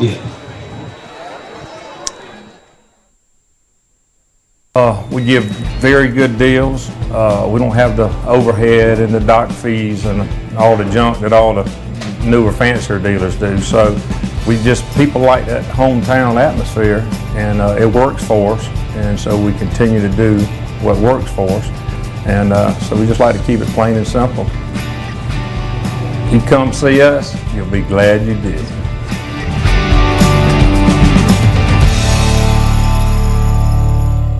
Weekends are for resting, relaxing, and recharging your batteries. A good weekend can also give you the time to catch up on business you couldn't get to during the week. For Security Federal Bank customers, that means banking business. What does 7-day banking mean to your banker? More importantly, what does it mean to you? At Security Federal Bank, being open 7 days a week means just that. That's why our Southside branch on Whiskey Road in front of Target is open for business every day, even Saturday and Sunday. We're proud to be the only bank to be open 7 days a week in Aiken County. Since 1970, Bragg Heating Company has been keeping Aiken and the surrounding communities comfortable. Our factory-trained staff can keep you on top of the latest in heating and cooling technology, and our complete metal shop allows us to make any specialty piece your home may need. We recommend the best systems for your home: Trane, Carrier, Mitsubishi ductless, and Bosch geothermal systems. We accept most major credit cards and offer financing, so when you need your system maintained, repaired, or replaced, call Bragg Heating Company. We're here to make you comfortable. Back at halftime here at Midland Valley High School, where Aiken High School trails the Mustangs 14-7. We're getting ready to be entertained by the Midland Valley High School Marching Band, and we think that maybe Aiken's Marching Band will be joining them too, because they're down on the sidelines. I suppose they may join us in a second. Meantime, let's go down to the sidelines for an Auto Tech sideline report. Eric Russell has some scores for us. Eric, what do you have? Hey guys, yes, South Aiken is up 14-9 right now in Lexington, and it's Tansy Richardson getting it done, but on defense, he has 2 picks tonight. Wow. North Augusta leads 6-0 at halftime. Strom Thurmond is up 28-0 on top of 96. Wow, that's a surprise. Blackville Hilda leads 26-0 over North. HKT is currently leading 32-6 over Wagner Sally. And Silver Bluff has a 22-17 lead now over Barnwell. Probably the Valley. All right, well, we'll hope that Wagner Sally helps you out there, Eric, on your upset pick. But the surprise is not that Storm Thurmond is winning, that they're winning that big over 96. 96 having a good season. All right, Eric, thanks for the update on the scores. Let's go down to the field and we'll hear the Midland Valley High School marching band.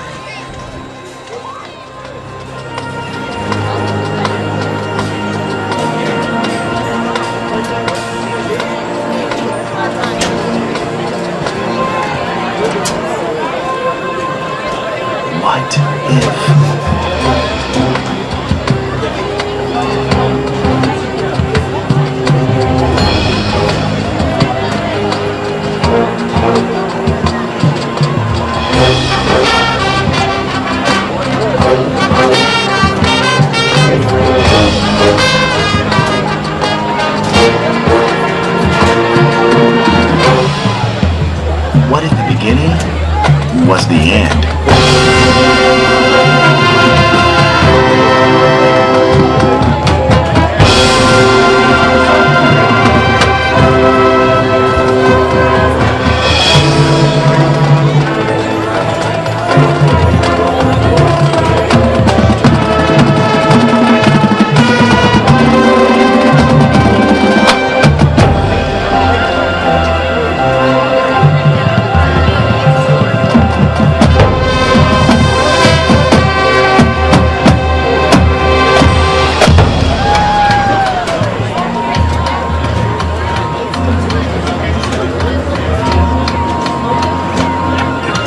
What if there was only one?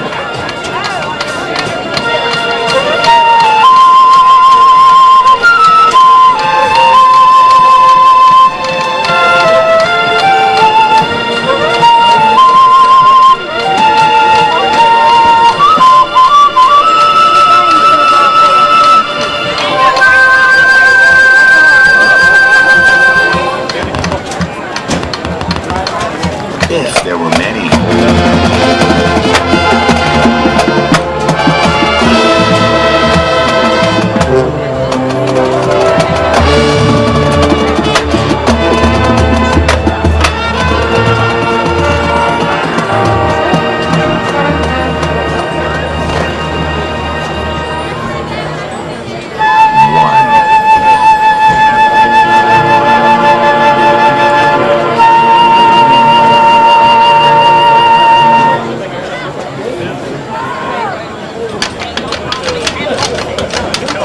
If there was only wood.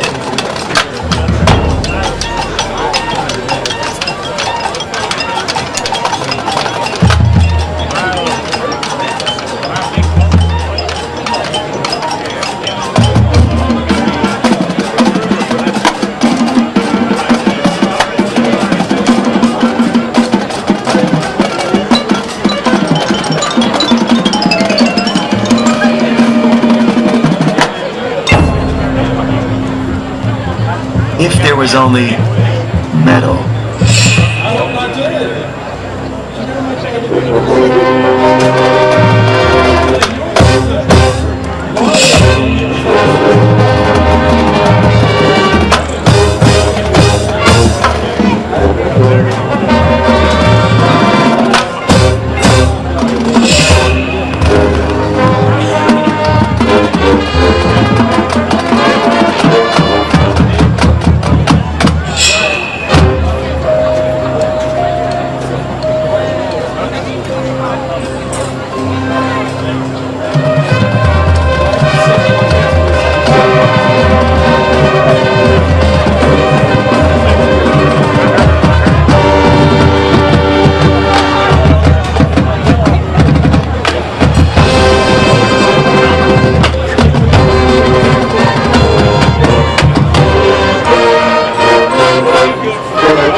What if we slowed it down?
What if all we had were our voices? I can tell you this, the first time we go on offense, if you see number 11 come out, we'll go ahead and turn the TV on.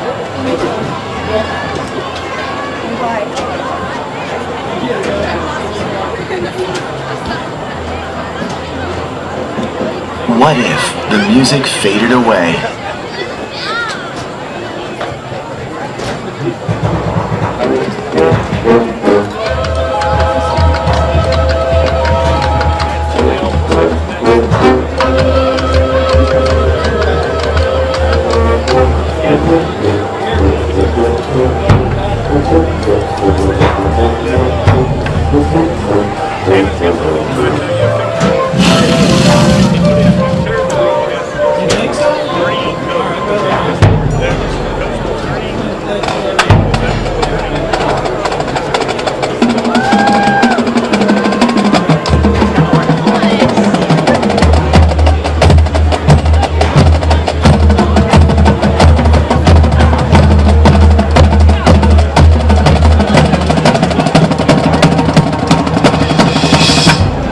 What if we got quirky?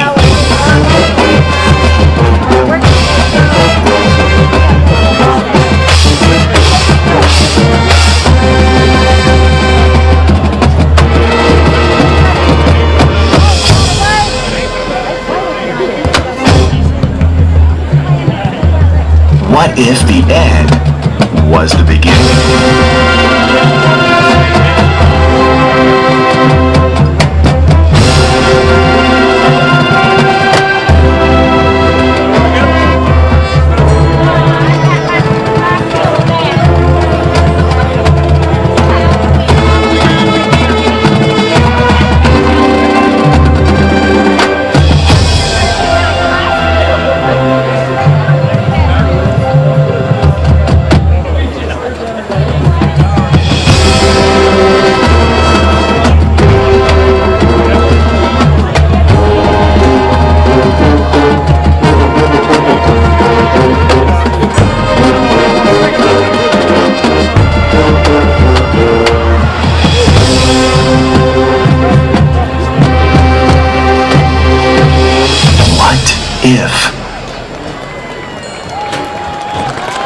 Thank you, Pride of the Valley.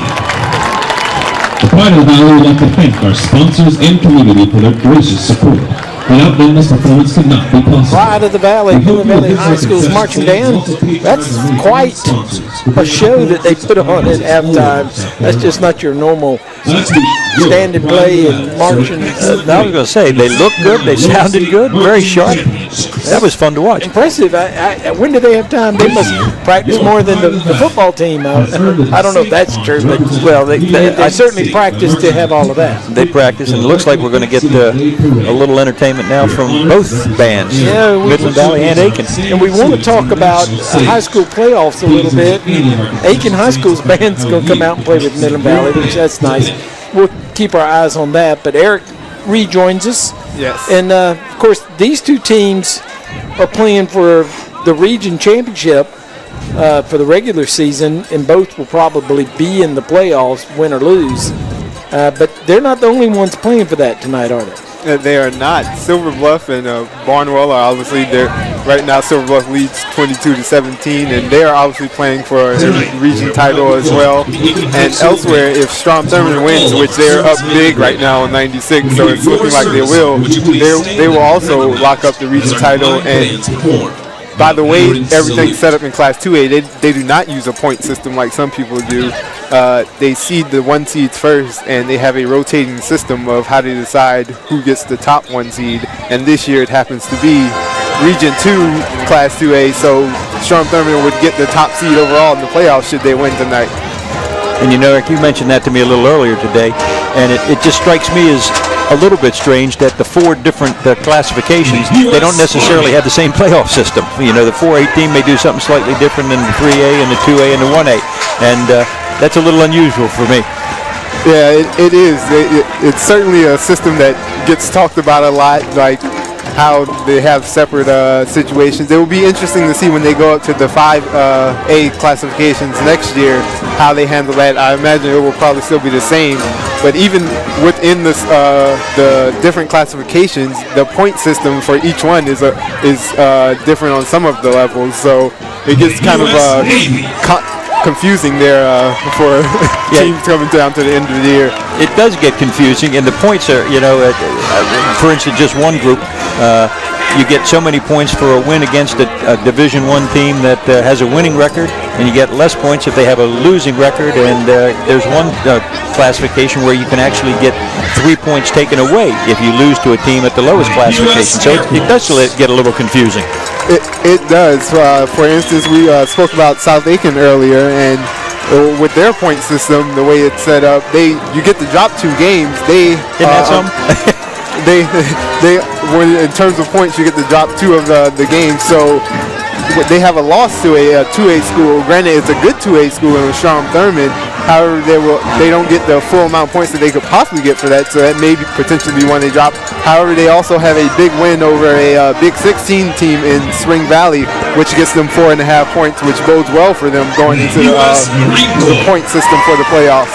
Yeah, that would be kind of neat. And I believe when they first started to have that mark-off game, each team only got to take 1 off. Now they get to take 2 teams away, I believe.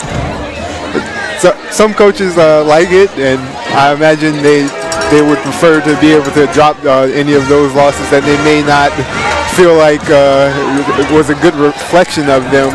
Another interesting factor of it was the way they had to reschedule a lot of games, because at one point it was looking like South Aiken would have to waste one of their drops on the Colleton County game, because obviously they never played it, so they already have 1 less game. So that would have put them in a bind, but now that they pushed the playoffs back, then they will make that game up. They will get a chance to actually play that and get the points that apply to that game. Yeah, and a couple teams that were supposed to have byes, they've got to play next week, and they'll be playing back to back. So a little bit different. The playoff system, I don't care what kind it is, when you get to point systems, no one's ever completely happy because somebody's going to get hurt. And I know they do that in large measure to try to equalize things for the different teams, especially those teams that have fewer students at their school but are playing in the same division. But it can get confusing, and sometimes it helps a team, but oftentimes it also hurts some teams. Yeah, the playoff system, if nothing else in South Carolina, they make it interesting with all the different ways of doing it. And it seems like they change it every year, don't they, Aaron? They have changed it up sometimes. I'm pretty sure the past 2 it's been the same, I believe, but every now and then they do go through a change, just like they change the classifications and the whatever regions. So it's a fluid situation at times. And it also makes a difference because teams keep moving from one level to the next. They go from 2A to 3A, maybe go back from 4A to 3A. You know, those things happen based on population of the schools. Yes.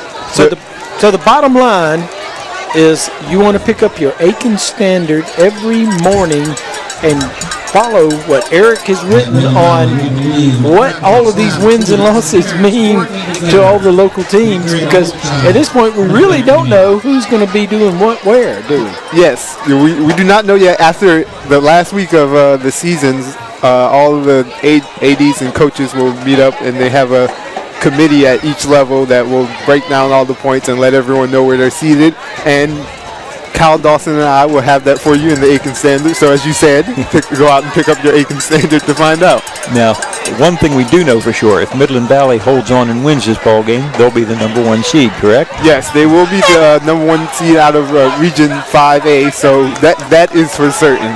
And they'll have a home game. They will have a home game. And Strom Thurmond, if they win tonight, not only wins the region, they have home field advantage through the playoffs until they go to Columbia or wherever they play the championship in 2A. That changes a lot, too. And if Aiken comes back and wins and Airport wins, don't we have a 3-way tie that then goes to the point system to determine the seeding? Yes, we have a 3-way tie if that does occur. I will not act as if I fully know how that will be resolved, but their points come into the coaches disagree. We talked to them this week, and they didn't agree on the way that you get settled either. So it's kind of interesting how these things work out. All right, well, thanks, Eric. We got the players back on the field. We appreciate you and Coach doing this throughout the season, the off-the-field segment. And I hope you also enjoyed the Aiken High School Marching Band joining the Midland Valley High School Marching Bands as two schools came together and they honored the different branches of the U.S. services. And if I start naming them, I'll leave somebody out. But Army, Navy, Marines, Coast Guard, those different services, they played their hymns and battle hymns, and it was very nice. And I'll tell you what, both bands looked really sharp. They did a nice job. It was loud. All right, Aiken's kicking off. Midland Valley deferred to the second half, and there a little pooch kick. Midland Valley sort of messes them up a little bit, picks it up and runs with it, and gets to the 40-yard line. So Midland Valley takes over with great field position as they're at their 40-yard line. Chandler Law Firm, 1st and 10. As Midland Valley starts this second half with a 14-7 lead in the Jim Satcher Motors Game of the Week. Daniel Carr comes out on the field. He'll be in the backfield with his cousin Draquan Carr. Xavier Liepart in the slot. 2 split wide to the left, 1 to the right. Fakes a handoff, looks left, now goes back to the right. Now he's going to go downfield long, battling it, and goes up, and good defense that time by Aiken to break it up, and falls incomplete. Morency was the intended receiver. Yeah, and Stefan got his hands on that ball. He was well covered, but nearly completed. Both teams come up with plays that are designed to make big plays for them. A little bit of a pooch kick, as you said, to start the second half, and then right away we're going to go deep with it. A lot of the game been played right here in the middle of the field between the 30s. They had a couple of times where both teams were back down around the 10-yard line. And there was a little bit of a hole there, but Colin Flanders, junior outside linebacker, came in and went right down the line, made a nice tackle. Collins, the middle linebacker, does a good job on defense. He also plays a little bit on offense as well. All right, 3rd down and 10. Back to pass. Daniel runs to his, now he's going to turn around and come back to his left. Pulls up now, going to stop, go back the other way, passes, hits his man, Morency. Rather, that's number 7, and he's going to be good for a 1st down. That's number 7, and that is Morency. I believe that's the first catch Morency's had tonight, isn't it? He had one early. He had the first catch of the game. Okay. And that was a big one. That picked up 12 yards to the 48-yard line, and that's a Chandler Law Firm 1st and 10. Into Hornet territory go the Mustangs. And Morency is far and away their outstanding leading receiver. And now a fumble. Scramble for the ball. I think they got it back. Midland Valley did get it back. We must have a crowd mic down there on the fence. It sounds like the stands are up here in our headphones. And that is a big play to recover that football by number 15, Ethan Ennis, one of their wide receivers. He was Johnny on the spot there. Nice run by Draquan. Ball did end up on the ground, but Ennis saves it for the Mustangs. Pickup of 7, and the microphone is turned down. 2nd down and 3.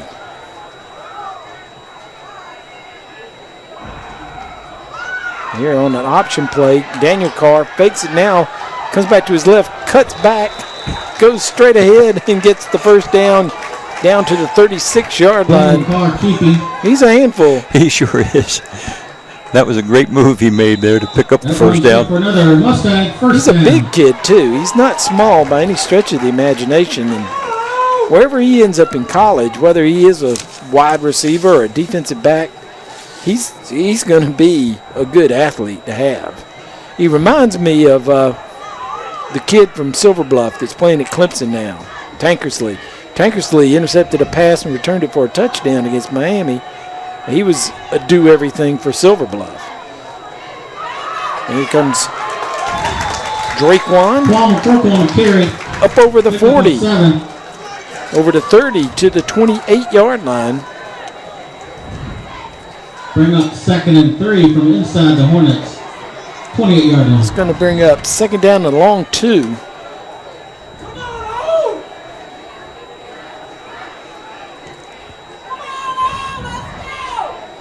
Midland Valley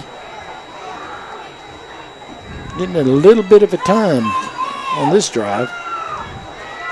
This is McCorkle. McCorkle is going to be dragged down for a yard loss. It's going to bring up 3rd down and 3. The offensive line for Midland Valley is doing a nice job on this drive, and they've done that pretty much all night long. Jason Felder, Will Grandy, John Cogburn, Peyton Craig, and Sailor Glover. Front 5 for the Mustangs. So a big 3rd down play here. Ball at the 29-yard line. Aiken trying to stop Midland Valley. Midland Valley trying to keep it going. Looks to his right. Now back to his left. Now under pressure. Makes a nice little move. Comes back upfield. Throws it high. And incomplete. That's a good job by Daniel Carr. Made a nice little move. He came face to face with number 12, Trayton Tyler, and made a little move on Trayton and turned around and ran back the other way and threw the ball away. And I'm surprised, after all that running around that he does, that he has the sense, the football sense, and the knowledge to know exactly where he is on the field so that he doesn't go across the line and have a pass that's illegal. Yeah, you're right, with all that spinning around. 4th down, they're going to go for it. Straight drop back. Going to throw. He had Enos open, but threw it over his head. Incomplete. Aiken stops Midland Valley, takes over on downs. Big stop on defense for Aiken High School. So Midland Valley on their opening possession takes it down the field and gets stalled at the 29. Aiken, Chandler Law Firm, 1st and 10 at the 29. Yeah, that was a pretty good drive. Took over 4 minutes off the clock. Aiken's got decent field position to start. Let's see what they can do with it. 2 split wide to the left, 2 to the right. Hands off to Green. Green, nowhere to go. Smothered at the 29. 2nd down and 10. They're going to give him a yard. 2nd down and 9. Because he did get the ball out over the 30. 2nd and 9. The 30-yard line. Don't think it was a full yard, but we'll give it to him.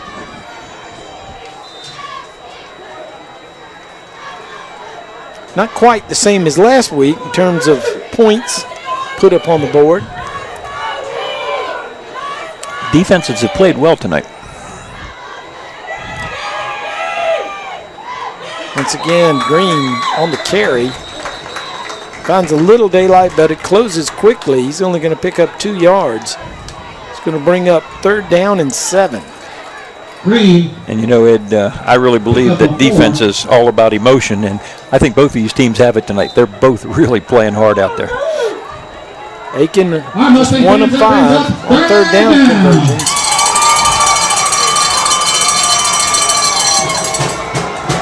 Looks to the sidelines. This Bryson Jones, the quarterback, joined by Braden Sanders in the backfield. Calls the play. Here we go. Looks, now going to try to run. That's Bainham chasing him, and he just throws it out of bounds to no one in particular except the Midland Valley bench. We said earlier that Michael Bainham is a very quick guy for his size, but not quite quick enough to corral Bryson Jones. Actually, I believe the referee has called intentional grounding. I guess the rules in high school and college, you can run out there and just throw it away. There was no one anywhere around. Illegal grounding is a call, loss of down. Basically, it'll be spotted where he was, which I think was only a yard behind the line of scrimmage. So the loss is 1 yard, loss of down anyway, so no big deal there. It's 4th down. Either way, Pollard to punt. Pollard punts it away. Xavier Leapart sides better, lets it bounce, and it's going to take a great Aiken roll as it goes inside the 30 to the 27-yard line, and that's where Midland Valley will get their second possession of the second half. Yeah, and that turned into a very good punt for Aiken. Took a nice bounce their way.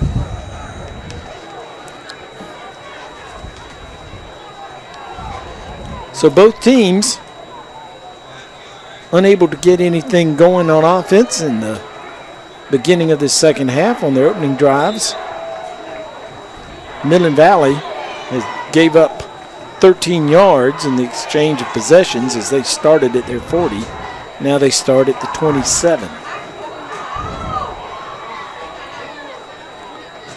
Daniel Carr to Draquan Carr. Met at the line and stopped for no gain. No gain on the play. 2nd down and 10. And it looks like both teams have come out ready to play defense. You know, both teams run similar defenses, do a lot of stunning. A lot of the stunts are run stunts, not necessarily to try to sack the passer, but to stop the run. They're doing a nice job with it tonight. Hasn't been a whole lot of daylight. Been some big runs, but not many.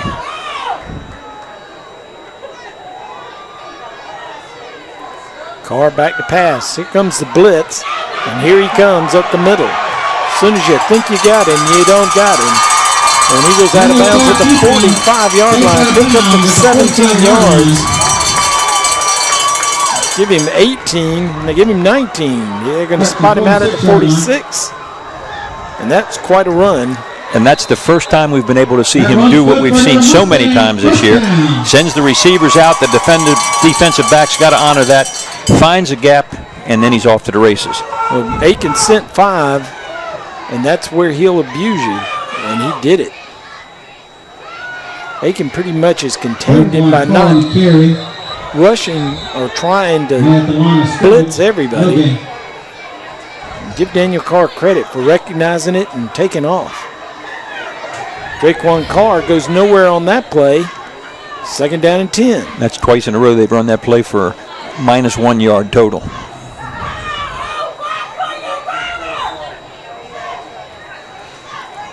Listening to a couple of the moms here in the stands, they've got some advice for the coaches. I don't think that's unusual. No. And believe me, football mothers are very knowledgeable. Yes, they are. Back to pass, rolls to his right. Throws it short. This is Xavier Leapart. Leapart picks up 3 yards to the 49. It'll be 3rd down and 7. Now, it'll be interesting to see what Aiken does here. They've been successful by keeping Daniel Carr in the pocket rather than trying to do a bull rush. Let's see how many they rush on this play.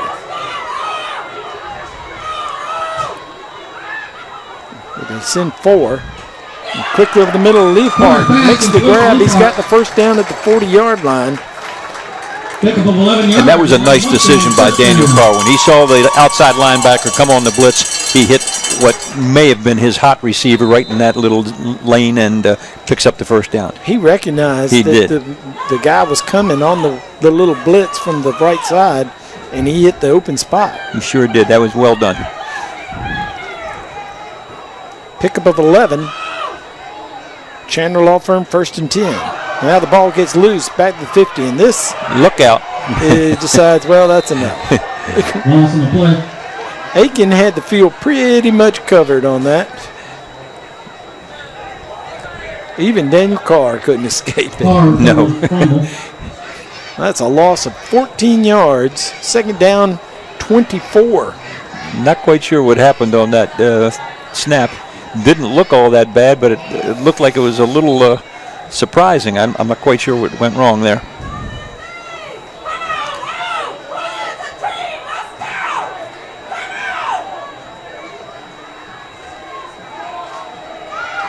Aiken rushes 3. And now Daniel Carr running him around, but he's still under pressure. Gets a block, now gets it out to DJ Boyd. It's going to be a short game. He gets it back over the 50-yard line, back into Hornet territory, but only picked up 4 yards. Yeah, that was a lot of action for a 4-yard pass completion. I wonder if these kids ever get to see themselves off the football field, because number 60 is just going to tell them, hey, you're wearing me out. Stand still. Third down and 19. And the interesting thing there is Aiken got a rush with 3 guys rushing. They rush 3 again. Going over the middle, he gets his man Leapart. Leapart makes a spin, makes a man move, and he's brought down at the 16-yard line. And what a catch and run by Xavier Leapart. And now we've got a flag down. I'm not sure what that's for. Helmet came off. They're going to send a man to the bench. That was a heck of a play by Leapart. Ball was well thrown by Carr. The flag was downfield. Midland Valley's walking back, so it must be against Midland Valley. Had to be a block after the reception, I would imagine. Didn't look. Legal block in the back against Midland Valley. Now that's still downfield. Let's see if that. It'll be a first. It's well down past the first down. Well, they're bringing it back to where the foul occurred, so it will not be a first down. Oh, that's off. It'll bring it back all the way to the 32-yard line. Whoa. And they'll be 2 yards short of the first down. It'll remain third down. So this was where Midland Valley was earlier. Went for it on fourth down, didn't get it. And they've got 2 downs to make it here. You got to figure Draquan Carr is going to get 2 cracks at this.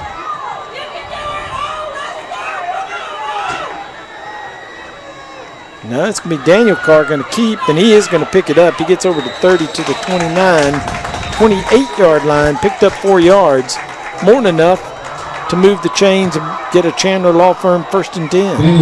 Not like that call, and that's well done. And I really think if they had given that ball to Draquan over that right side like they had tried a couple other times, it would have been stopped. Aiken had a couple guys coming, but Carr was able to pick it up. That's a good call. The other Carr. The other Carr. Daniel. That's why it's important to have 2 Carrs in the family.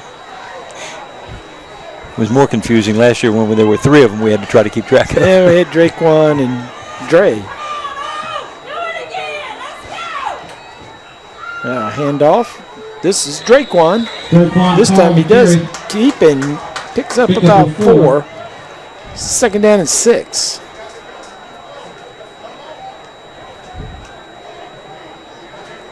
Gets down to the 24-yard line. Give him 5 yards. Second down, 5. We go 5. Second down and 5 from the 28. Man comes in motion. Draquan follows the man in motion. He's going to pick up the first down. They're going to move the chains again as he goes inside the 20-yard line. I think he fumbled it. Oh, he fumbled the ball there at the end, and Aiken has recovered it. Fumble the play, recovered. I don't know that's not the first time in the last 2 weeks we've seen Draquan fumble the ball. They talked about it after the game of how proud he was of the fact that he had not fumbled after all those carries. Let's take a look at it. Well, he's had 2 here. One of them, Ennis was able to save him, but this one, not so. They're on 17-yard line. So Aiken gets a big break, keeps Midland Valley off the scoreboard because the fourth quarter is coming quick as the third quarter is just about done.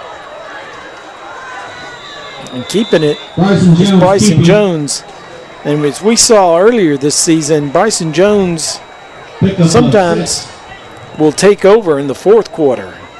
And if that's going to happen, they need it now. Might as well start here with 10 seconds left to go in the third quarter. Second down 4. They're going to let the clock run out, and that's going to be the end of the third quarter. No scoring at all here in the third.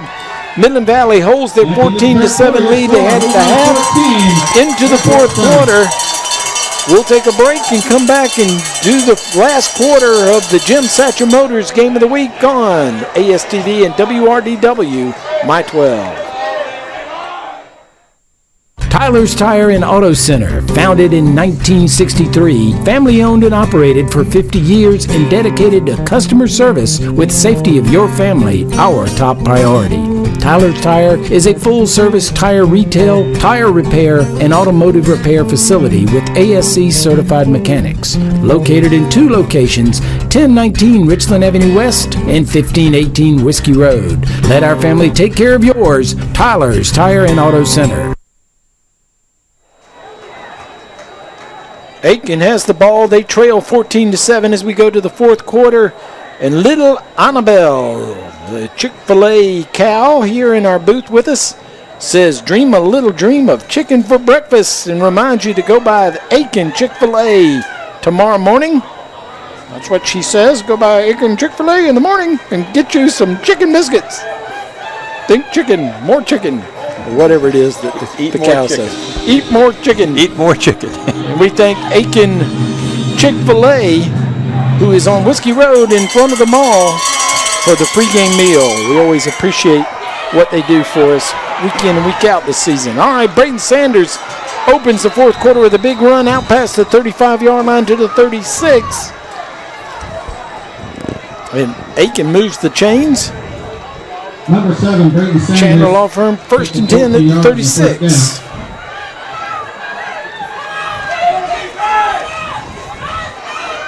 First and 10 Hornets, and they're on 36-yard line. Look for Bryson Jones, I think, here in the fourth quarter. See if he can get loose. And here he comes. And there he is outside, and he's up and out on the edge, past the 50, over the 40-yard line to the 39. And we saw him do that. It's not like I'm a soothsayer here, seeing the future. We saw him do that earlier this year, and can't remember which game that was. Yeah, I can't either, but you're exactly right. He did take it over in the fourth quarter, and up to this point, he's been a little bit quiet tonight, while Sanders has been, in my mind, just a man out there. That was a nice fake and a nice run. So the ball at the 39-yard line. Chandler Law Firm, 1st and 10. Here's a handoff to Brayton Sanders. Sanders gets in the middle of the pile, goes nowhere, no gain. 2nd down and 10 coming up. I believe that was against Dreer. We had the Aiken-Dreer game here in Aiken. That was a big win for Aiken that night.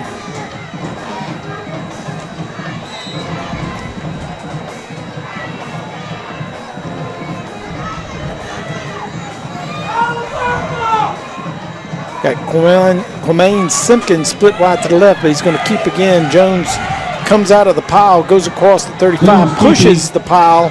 Stop near the 33-yard line. And that's the 33-yard line. Well, Jones was pushing the pile, but Sanders was pushing him, so they had a little bit of a tag team thing going there. I'll tell you what, the offensive line for Aiken, impressive size-wise. Look at those guys. A couple of them go over 300 pounds. 3rd down and 3.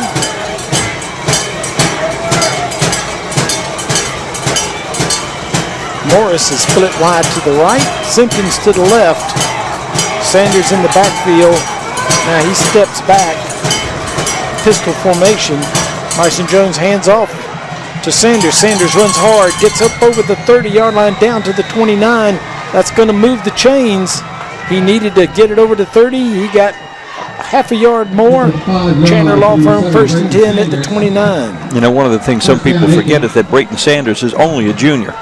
Okay, and I think he's one of the strongest running backs in the area, without a doubt, one of the strongest running backs in the area. It was interesting on that play. He was lined up beside Jones, and then he took a couple of steps back and got a good running start to hit that pile. Now here he goes and leads blocking for Jones. Jones comes up to the 25. Picks up 3 yards. Going to bring up 2nd down and 7. Aiken driving for the tying score here in the 4th quarter as we're less than 10 minutes in this game.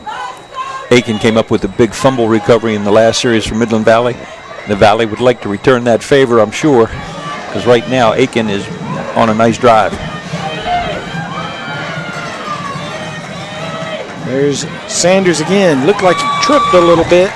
Leans forward over the 25 to the 24. So 1 yard. So it's going to bring up 3rd down. We'll call it 3rd down and 5. Let's make some noise. Ball spotted at 24. Aiken needs to get to the 19. Been keeping it on the ground between Jones and Sanders. I think they better hurry up here a little bit. Again, no play clock here. Now Jones going to throw it over the middle, throws it up for grabs. It's batted in the air, tip drill. Woo. Incomplete. Aiken had a shot in the end zone for the touchdown. It falls incomplete. So 4th and 5. Aiken 1 for 7 on 3rd down conversions. They've had a tough night on 3rd down. And that was Jeremiah Green. Had a chance on the tip drill right here. Has the man beat. Defender number 25 gets his hand on it. All right, and that may have saved the touchdown. That was Leapart. It's 4th down. 4th down and 5. Aiken's going to go for it. 8:09 left to go in the ball game. Big play here for both teams. Back goes Jones. Jones looking for that short pass. Now he's going to run. He's got some room. He gets up over the 15-yard line. He's got the 1st down and more. Moves the change. Chandler Law Firm 1st and 10 at the 15. And Midland Valley's probably having a little deja vu in the wrong way. That's something that Daniel Carr has done to other teams all year long. Here, they get the favor returned. Drops back to pass. Okay. Doesn't see anything. Sees an opening, and he picks up the 1st down. That is a nice play by Jones. Now we've got a timeout on the field. Not sure exactly what the problem is as the referee called the timeout. And Midland Valley went to the sidelines. Now they're coming back. And I'm not sure that there wasn't a problem with Bryson Jones' helmet as they took his helmet off. Now they've put another helmet on. Wonder if he had a chin strap malfunction. Jones's play picked up 9 yards.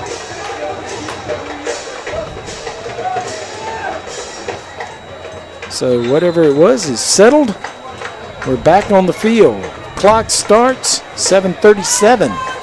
Left to go in the ball game. Chandler Law Firm 1st and 10 at the 15. Aiken High sets him down. Here comes Bryson Jones. He gets outside. Turns inside the 5. Driving hard inside the 2 and 1. He's down just short of a touchdown. They're going to mark him down at the 2-yard line. Bryson Jones in the 4th quarter. He's taking over just like you said. I don't know if you're a soothsayer or not, but you were right about this. He's making a difference. This is a heck of a run. They tried to strip the ball from him. He held on. Nice job. Very impressive drive by Aiken.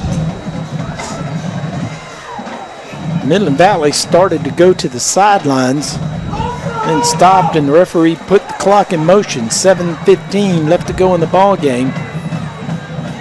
Aiken 1st and goal. Flip back. Bryson Jones came out of the game. Touchdown. Brayton Sanders does score. Jones wasn't in that time. Number 4, the backup quarterback, Avery Brown, We saw him earlier in the season against Strom Thurmond. He came in and pitched it back. So Aiken scores. Not sure what the deal was with Bryson Jones, but Aiken is a point away from tying this up on the 2-yard touchdown run here in the fourth quarter by Braden Sanders. And number 15 now has a big job, Austin McKay. Kick is up. No problem. Kick is good.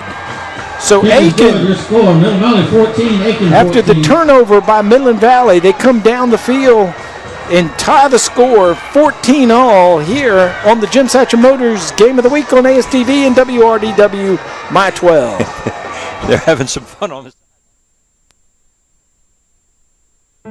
You've heard of 6 degrees of separation? In Aiken, it's more like 1 or 2. It's a rare day that I don't go to a grocery store and see a former patient, their mother or father, or son or daughter.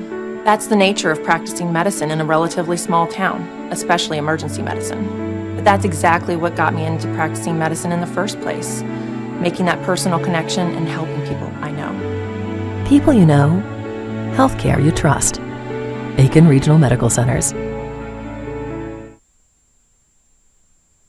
Stay tuned for the end of tonight's ball game where we'll name the Center for Dentistry MVP.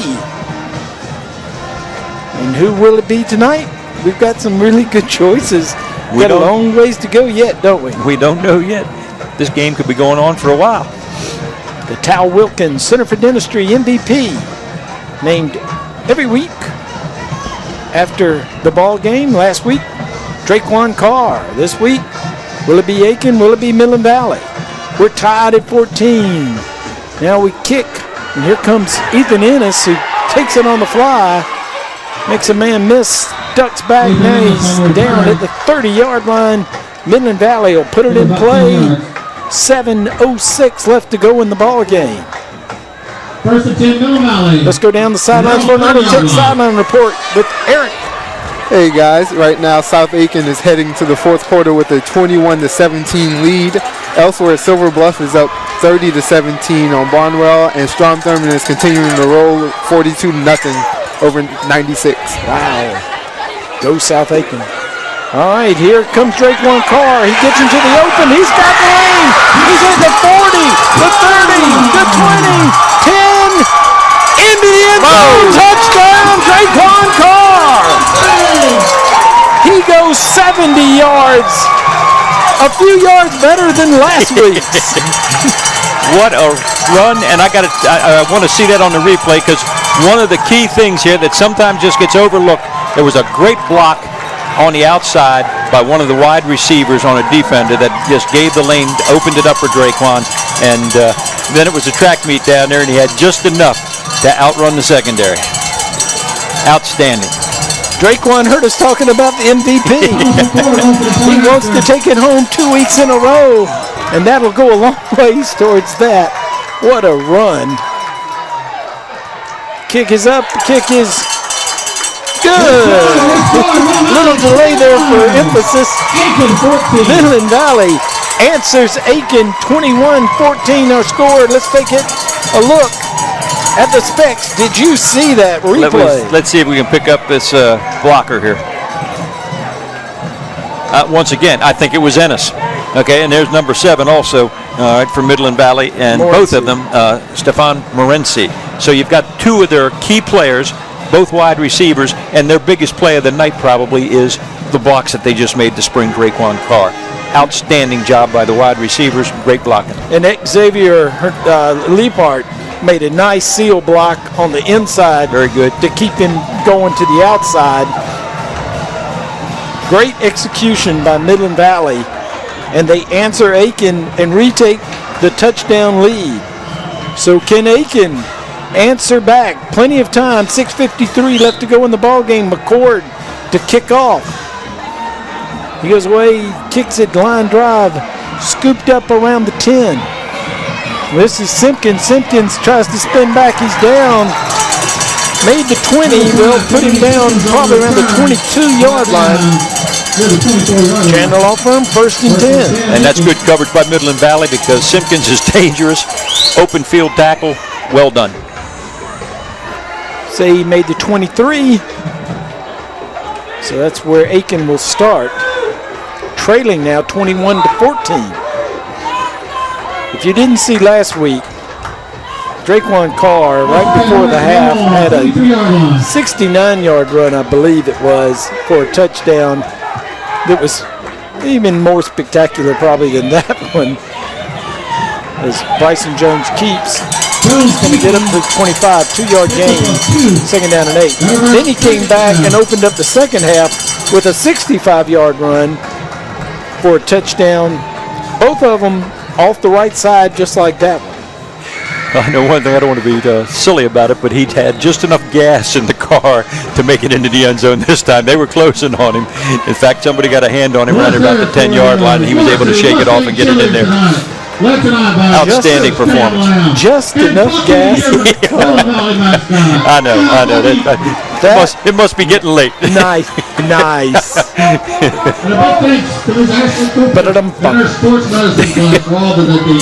All right. Aiken. Handoff. Nowhere to go. Stopped at the line of scrimmage. No gain on the play. 3rd down and 8 coming up. No gain. That was Green. That's a pickup of 1. Green goes to the sidelines. Brayton Sanders comes back in. All right, Mustang fans, that brings up 3rd down. We need some more cowbell. I wouldn't be surprised to see that screen pass again. There's Simpkins. This is the jet sweep. Simpkins gets around the corner. He's going to pick up the 1st down. Tripped up, or he was going to go a long way. Yeah, that was a good play. Gets out to the 35-yard line. Brought down near the 36-yard line. Give him to 36, so they move the chains. Chandler Law Firm 1st and 10. 1st and 10, Aiken. Well executed. We have a set of keys in the concession stand. That's been a staple of Aiken High, that jet sweep. We haven't seen it but a couple of times tonight. Jones tries to pop through. He stopped short of the 40 at 39. Pickup of 2 yards, 2nd down and 8. They're moving the football, and I wouldn't be at all surprised to see them pop one and have it go for a touchdown. Well, they've thrown that pass over the middle. That's sort of the floater that he had off his fingertips for a touchdown in the first half, and missed it down here in the end zone just a little while ago before scoring the touchdown. They haven't tried that out here in the middle of the field, though. Let's see if they try that. This is a setup to go to Brayton Sanders and Midland Valley ready. No gain on the play. The Midland Valley defense comes up strong. They're actually going to say he lost a half a yard. Sanders looked a little unhappy at the end of that play. I think he said something to the referee about something that occurred. 3rd down and 7. Aiken just converted 3rd down and 8. Only their second 3rd down conversion of the game. They'll try to get their 3rd one here. Bryson Jones takes a snap, rolls to his left. Batted up in the air. Now, DeHaze last week was huge on defense against Airport. That's the first time we called his name tonight. Well, and you know, he was in on the last tackle, actually, okay, and we just didn't call his name there. But DeHaze has had a couple of big plays in the last 2 weeks, and that was another one. And not only did he block the pass, but then he made really a great effort to try to intercept it himself. Couldn't quite get there, but that's a big-time football play at a crucial time in the game. All right, it brings up 4th down. Pollard comes out to punt. Remember, he is a wide receiver. Now Midland Valley going to call timeout, and my guess will be that they will play defense on this and not necessarily go all out for a block, or they're going to look for Pollard and possibly a fake punt. We've got 3 minutes and 24 seconds left to go in the ball game. Aiken still has all their timeouts left. But you got to wonder whether Aiken will try to pull something tricky here. Of course, with the timeout, that gives Aiken a chance to think about it. What do you think, Coach? Well, I don't think they will, but I'm glad to see Midland Valley take a timeout because they had a man that was not on the field. Okay, they had to run him in at the last minute. They want to make sure they know what they're doing.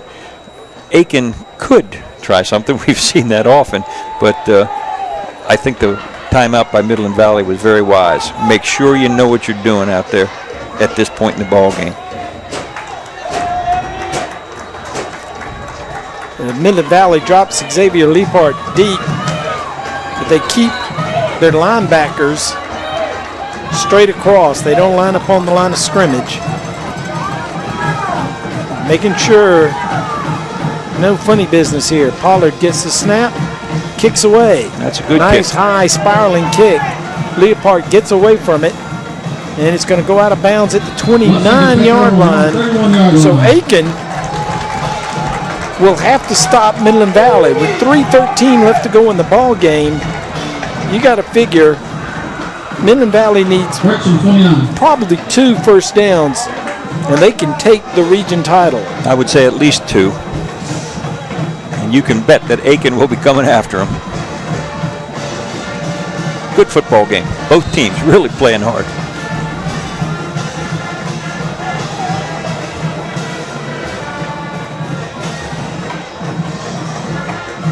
All the scoring in the second half has come here in the fourth quarter. Aiken with a sustained drive got a 2-yard touchdown run from Sanders.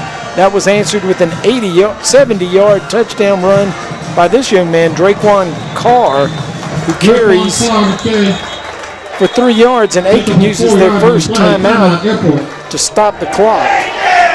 And you know the neat thing for Draquan Carr, he is the one that fumbled twice, got one back, lost one, but then to come back, give him the football again, and he just takes it all the way.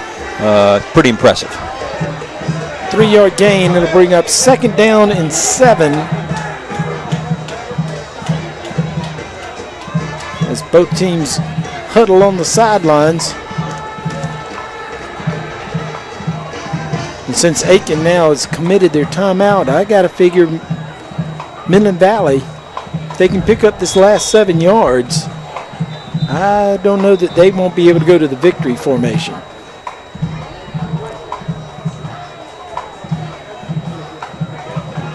Was that Aiken's last timeout? No, they've got 2 more timeouts. They're going to have to pick up 7 yards and get the first down. 2nd and 6 for the Mustangs. They're on 33 Aiken, of course, is going to try to stop them and get the 4th down and have enough time. They're going to have to come down the field. But Midland Valley really playing the clock now. Daniel Carr coming out on the option, pitches it back to Draquan. He's got room. He's out to the 40-yard line. That's a first down. And it gets the first down, so Aiken probably will let the clock run here. They still have 2 timeouts left. Now that is a gutsy call. They have not run the option all night long. Okay, at a crucial part of the ball game, they come out, run the option, run it beautifully, pick up the first down.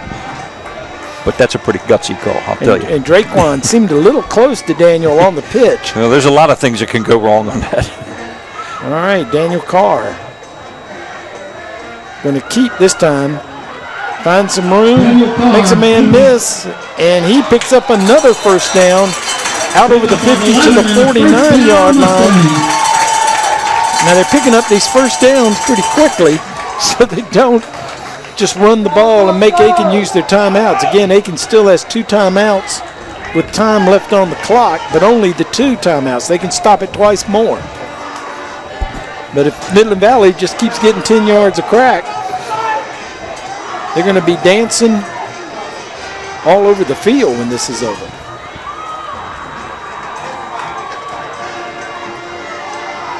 Hands it off. Draquan Carr comes to the right side. Pulled. Keeps on his feet. It's going to pick up 7 yards. Aiken now uses its 2nd timeout. Aiken's going to have to pull something out of their pocket now. We got a flag, face mask against Aiken. So Aiken may not use the timeout because the face mask is going to give him 15 more yards from the end of the run.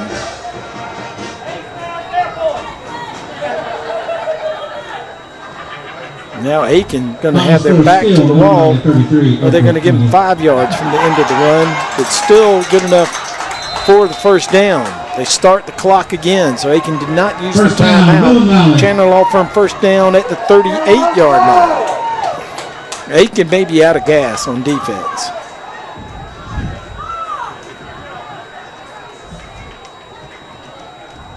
Here comes, this is Daniel Carr. He gets to around the 30-yard line. Now Aiken will call a timeout, but it's maybe too little too late. The 30-yard line means that they're 2 yards short of the first down, 2 yards short of being able to call this a game. That's exactly right. They make that first down, they're going to take a knee for the rest of it, and it should be over. Pretty impressive performance by both of these teams, both of whom should make the playoffs. Okay, and they can cause some trouble in the playoffs, I think. I think this is very impressive. Midland Valley, Aiken, of course, trying everything they can to stop them, and they can't stop them. Midland Valley showing their strength. They've got some big guys. We've talked about Aiken being big on the front. Yeah. Midland Valley's not small, and they do a good job of blocking. And when you've got some people like Daniel Carr and Draquan Carr, that motivates you. You hold your block for a second, those guys will be gone and get down the field.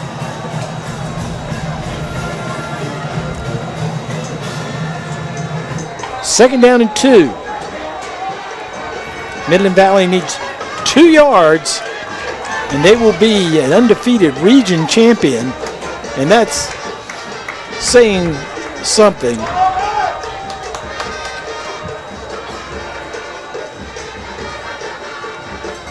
Carr stopped at the line of scrimmage. So it'll bring up third down and 2. Aiken will use its last timeout.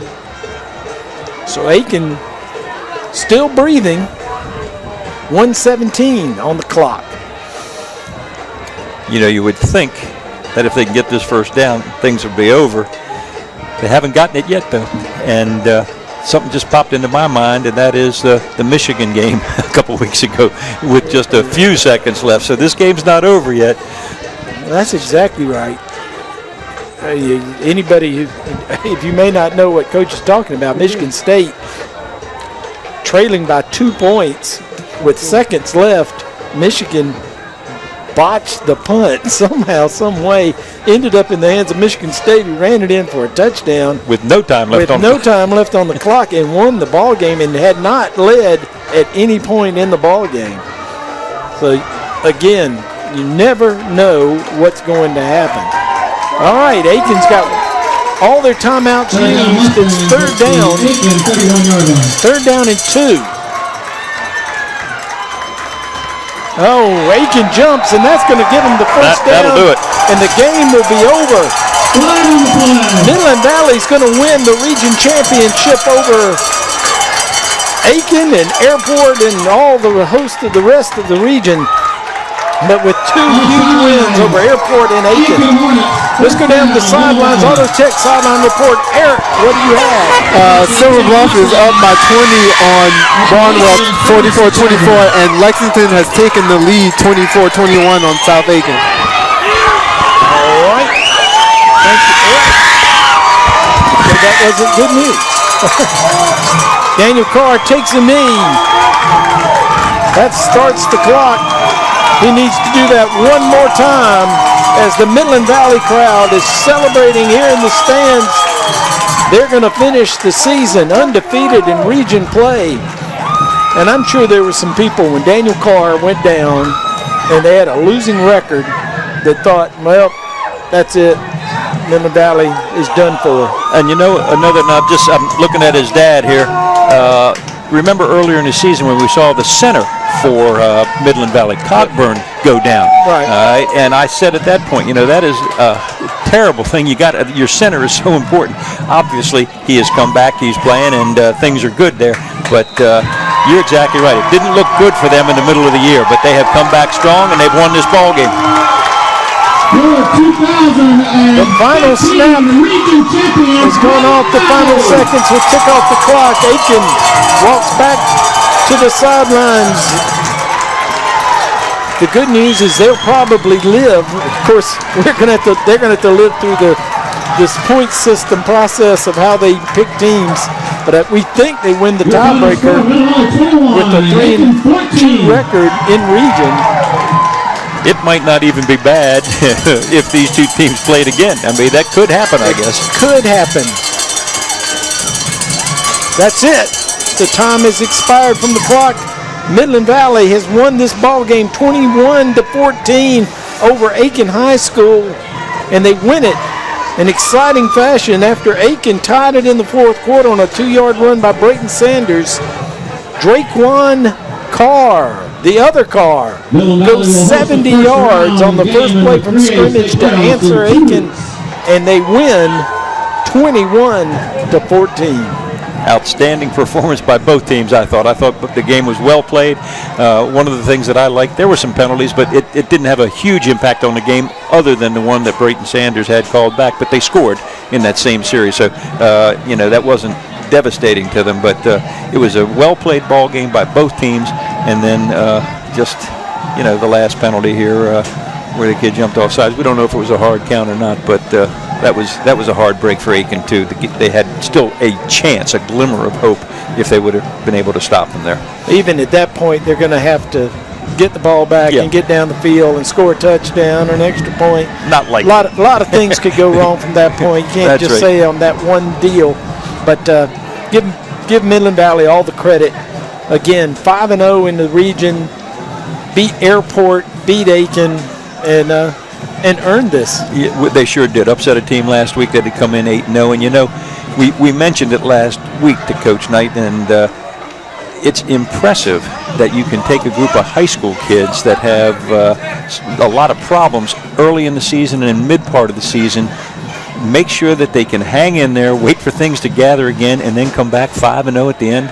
That's a pretty impressive coaching job and a pretty impressive job by those kids. Well, and they've lost to North Augusta.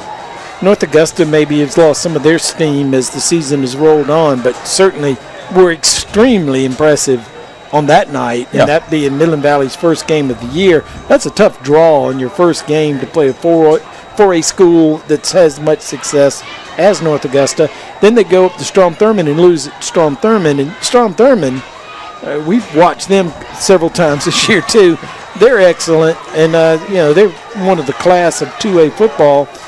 I think Midland Valley learned a lot from those two games that they probably figured we can compete with these people. They did. They didn't lose badly to either one. Yeah, they did compete, and like I say, for them to hang together as a team throughout the adversity at the middle of the season and so on, I'm impressed. They did a great job. I'm also impressed by Aiken. Let's not forget that. This is their first really fine team in a number of years, and they did a good job this year. They're definitely going to have a winning season no matter what happens from here on out, and I'm impressed by them. And a lot of their key players are coming back. Yeah, and let's give Brian Neal credit. They've won twice as many games this year as they won in these first 2 years. That's right. And he had a plan. He stuck to it. Like he said, it's a matter of all their hard work coming together, and now they're getting the payoff. And as he said, a little bit. Yeah, that's right. He knows he's still got a ways to go to get back to the glory days of state championships that Aiken won. But from that standpoint, he's making progress. And like you say, he's got some awfully good football players that will be back next year. And who knows, they may win a game or two in the playoffs.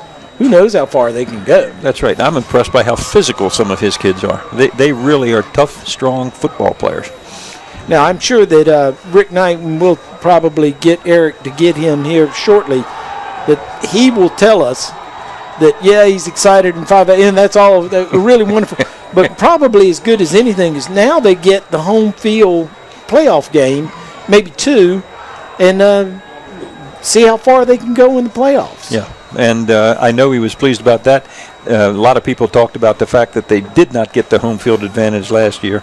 They've got it this year. That's another step in the right direction. Yeah, people were disappointed in last year that they didn't go further. They didn't win the region. They didn't go any further in the playoffs. You had Cameron Brown, who was as good a wide receiver as there was, and Daniel Carr.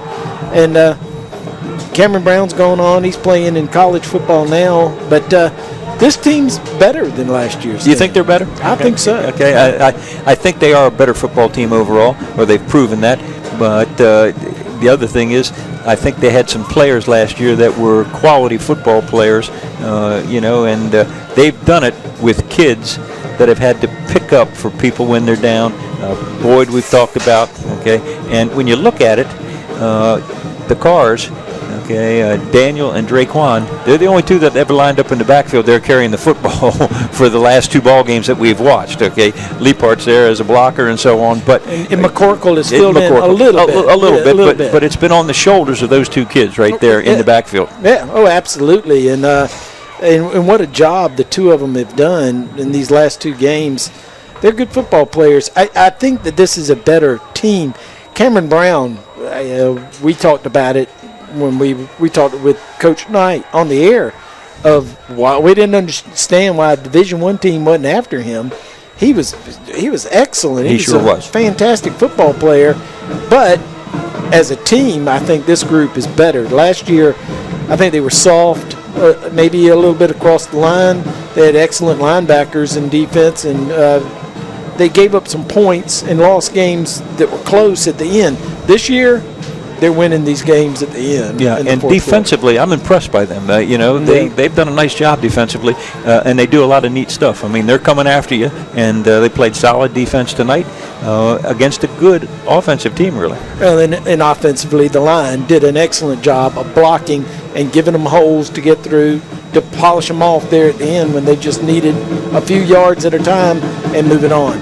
All right, we're going to take a break, and we'll come back. We're going to name the Tal Wilkins Center for Dentistry MVP, and we'll probably have some guests on the sidelines when we return on the Jim Satcher Motors Game of the Week on ASTV and WRDW My 12. Since 1970, Bragg Heating Company has been keeping Aiken and the surrounding communities comfortable. Our factory-trained staff can keep you on top of the latest in heating and cooling technology, and our complete metal shop allows us to make any specialty piece your home may need. We recommend the best systems for your home: Trane, Carrier, Mitsubishi ductless, and Bosch geothermal systems. We accept most major credit cards and offer financing, so when you need your system maintained, repaired, or replaced, call Bragg Heating Company. We're here to make you comfortable.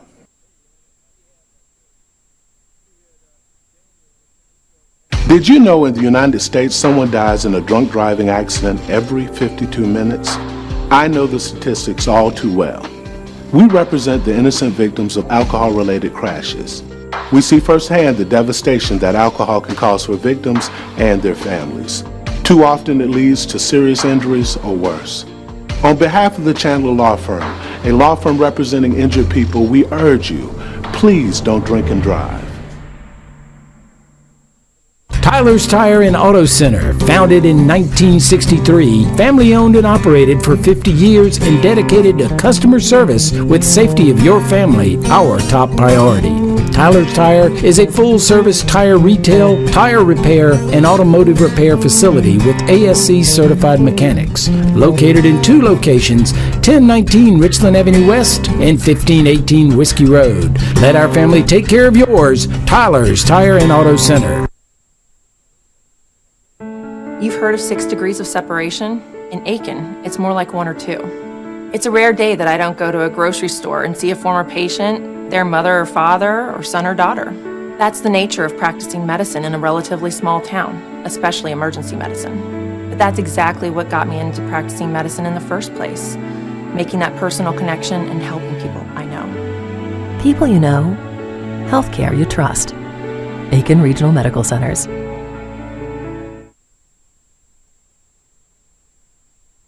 We give very good deals. We don't have the overhead and the doc fees and all the junk that all the newer, fancier dealers do. So people like that hometown atmosphere, and it works for us. And so we continue to do what works for us.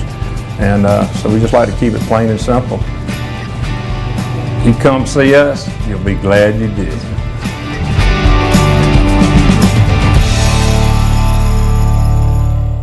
Weekends are for resting, relaxing, and recharging your batteries. A good weekend can also give you the time to catch up on business you couldn't get to during the week. For Security Federal Bank customers, that means banking business. What does 7-day banking mean to your banker? More importantly, what does it mean to you? At Security Federal Bank, being open 7 days a week means just that. That's why our Southside branch on Whiskey Road in front of Target is open for business every day, even Saturday and Sunday. We're proud to be the only bank to be open 7 days a week in Aiken County.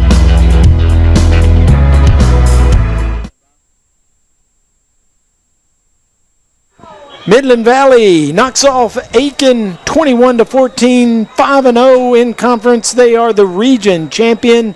And let's roll tape of the doctors.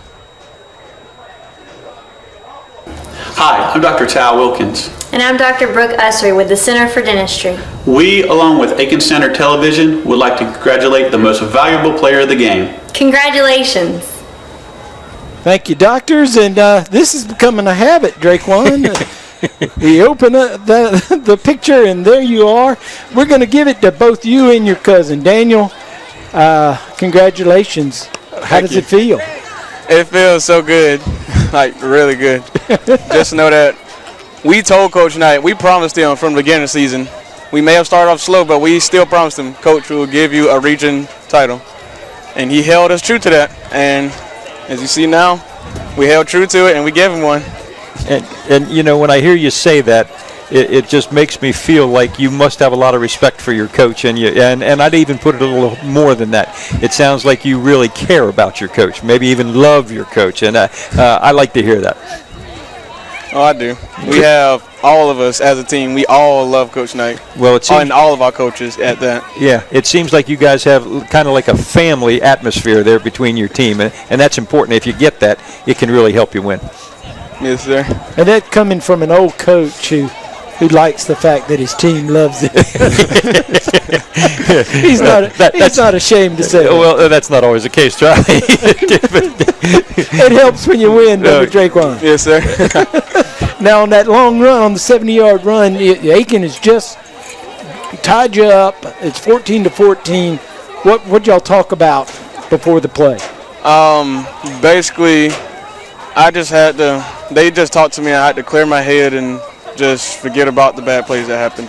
And everybody on the team just kept me up and kept each other up. Even though it was tied, we never got dim. We just kept each other up because we knew we could win this. We just had to keep each other up. And yeah. Now, you know, running backs always know that their offensive line does a good job blocking for them if they're going to be successful. Yes, sir. But were you aware of the great blocks that your wide receivers threw on that play, Ennis and Morency and also Liepart, to spring you on the corner there and get you free? It didn't really come as a surprise because I know I have the highest trust in Xavier, Ethan, and all the receivers. I have the highest trust in them to block for me and help me get my yards up the field. Yeah, well, they did a great job on that play, popped you through the line there, and then you had just enough gas, I said, to get into the end zone because they were chasing you. Yeah, last week you used the stiff arm to get in the end zone. It looked like you were just hanging on. Aiken took a swipe at you, and into the end zone you fell. Were you sure that you were in the end zone when you fell down? I was positive I was in the end zone because as soon as they swapped me, it's this natural instinct clicked in me, just keep it balanced. Keep it balanced for 2 more yards, keep it balanced. And I kept my balance and managed to just fall back into the end zone. And as soon as I got up, I was at ease. Well, we're watching the play right now. You get turned around a little backwards and ploop, into the end zone you go. That was great. Now, we gave Daniel the co-MVP with you. What's it like to be cousins? It's phenomenal. Just know that I'm cousins with one of the best athletes we've had at Midland Valley. We've had multiple good athletes, but just know that one of the best is my cousin, and knowing that he will do what he can to help me get better and me to help him get better and stay up is remarkable. And what does it mean to get this victory over Aiken to win the region title? Is the added bonus for you guys? It just gives us this big boost knowing that we going in the playoffs 5-0 in the region, and knowing that we worked this hard just to get this far and turn out successful. All right. Well, congratulations, Draquan. Thank you, sir. Congratulations, Draquan. We're proud of you. Great win. Make sure you tell Daniel to give you some of the Pop Rocks and tell him that we say congratulations. Yes, sir. We look forward to watching the playoffs. I hope you go far. Take the whole thing. Yes, sir. Thank you. All right, you're welcome. All right, co-MVPs tonight, Draquan Carr and Daniel Carr, his cousin, the quarterback.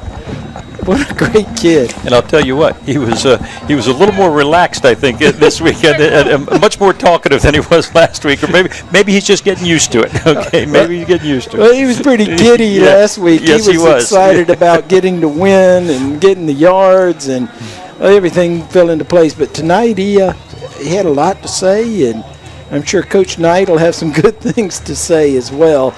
But you got to feel good for him. What a nice kid. Yeah, very, very nice kid, and a good football player, obviously. Absolutely, and what a show he's put on the last 2 weeks. I don't know if Eric, are you still there? Yes, I'm still there. Draquan is going to go get Coach Rice. Okay. How many yards did he have total rushing? I am at 145 on 19 carries. That's my rough unofficial.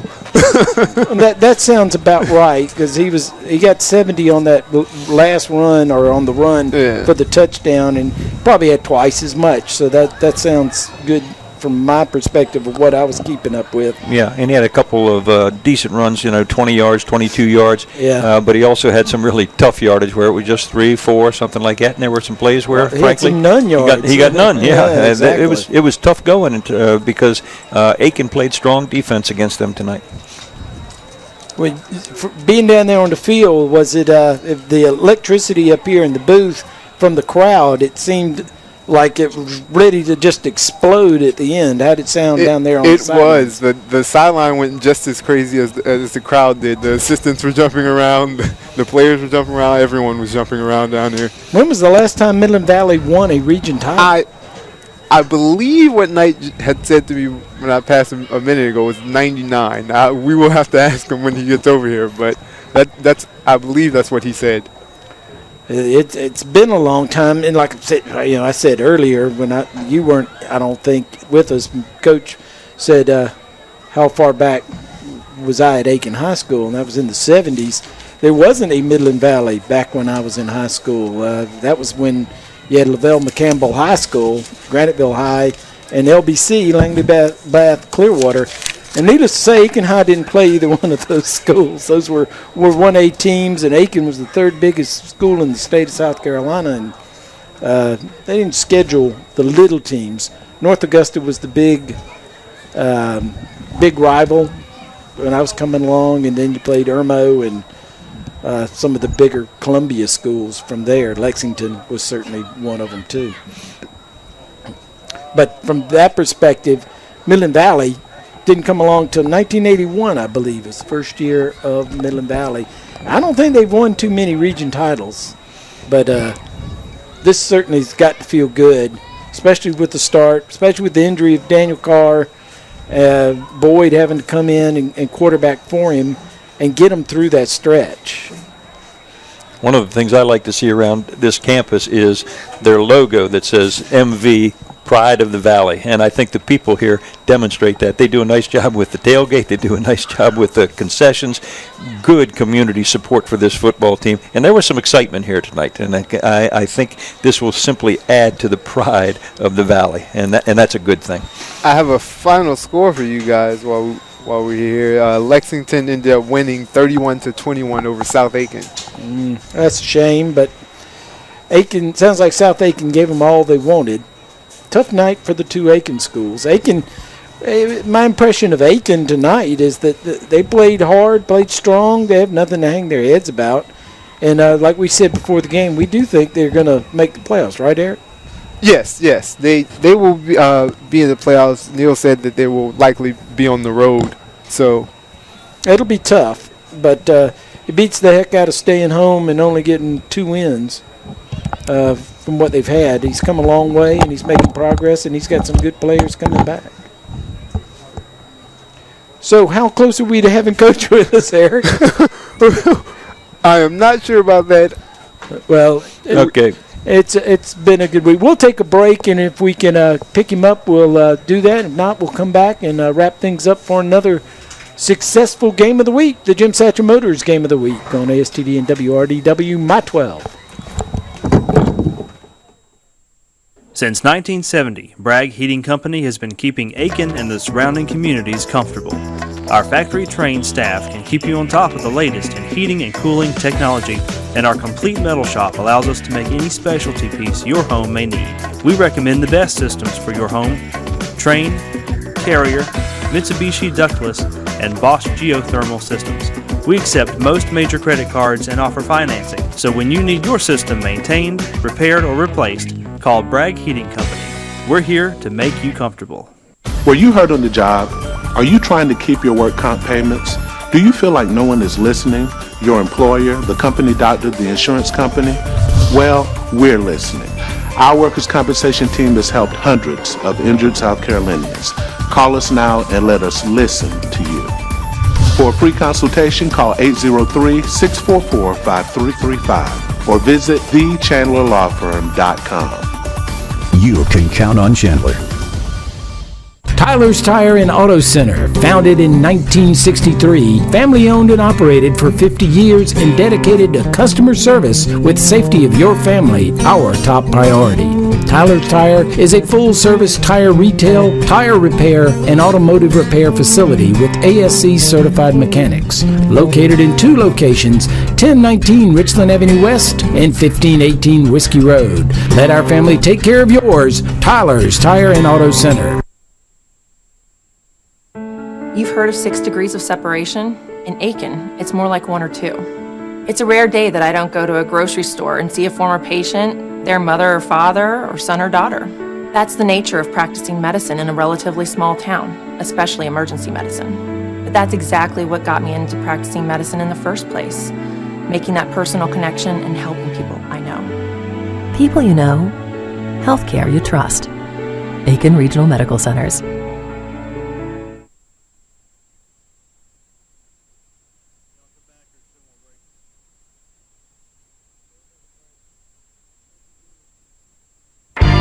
Late for work or school again? AutoTech can get your car or truck running smoothly in no time. Whether late model or classic, domestic or import, AutoTech can get the hums and hisses out of your vehicle. Their state-of-the-art computer diagnostics can identify your problem and get you on your way. Bring your automobile today to 460 Silver Bluff Road across from Hitchcock Plaza. AutoTech, mechanics you can trust with your family's safety.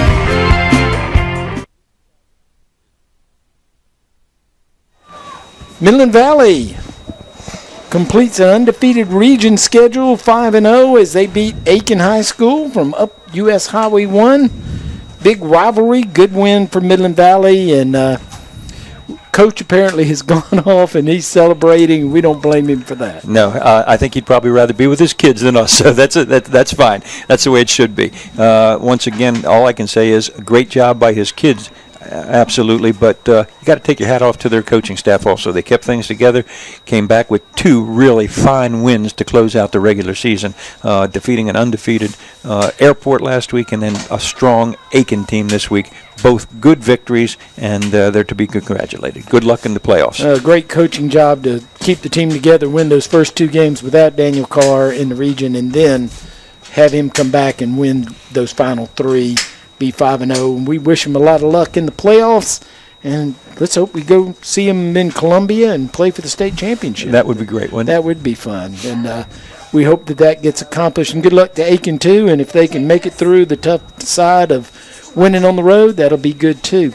All right, next week we're going to be at North Augusta, and final game of the season for South Aiken and for North Augusta. And we look forward to that. Ken Brace will be on assignment. We're sending him to California to scout the USC and talk to him about the coaching job at Southern California. That's right. I'll be out there, and I'm looking forward to that.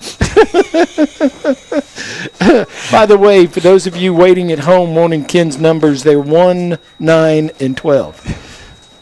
That's the lottery pick for the high school lottery.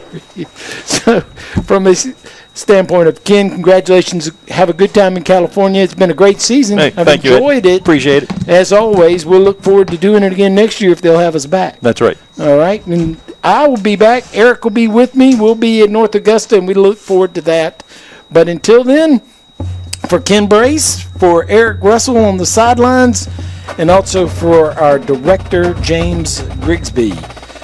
Thanks for joining us for the Jim Satcher Motors Game of the Week on ASTV and WRDW My 12. Midland Valley is the region champions in football this season.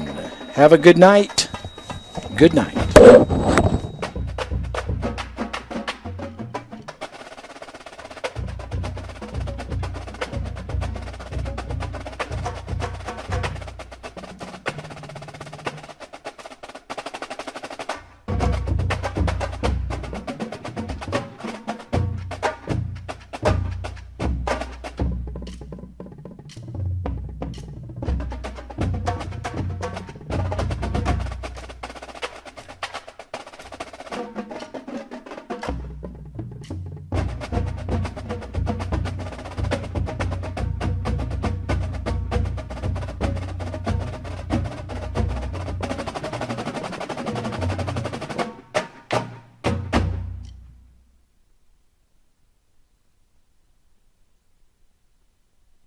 You can smile. I love to smile.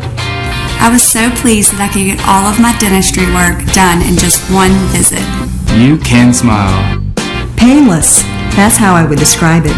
Here at the Center for Dentistry, it has been a wonderful experience. With the comprehensive nature of this office, this one office, I can bring my family here and we can have it all done at one place. You can smile. Center for Dentistry, 1391 Silver Bluff Road, Aiken. At Specs Vision Center, we are focused on total eye care. Be it our large selection of designer frames, latest in contact lenses, or our great sunglass collection, we have just what you're looking for. Our doctors offer years of experience and use the latest technology to ensure a comprehensive eye examination. Late afternoon and Saturday appointments are available, so if you want the best in eye care, call Specs today at 642-9902.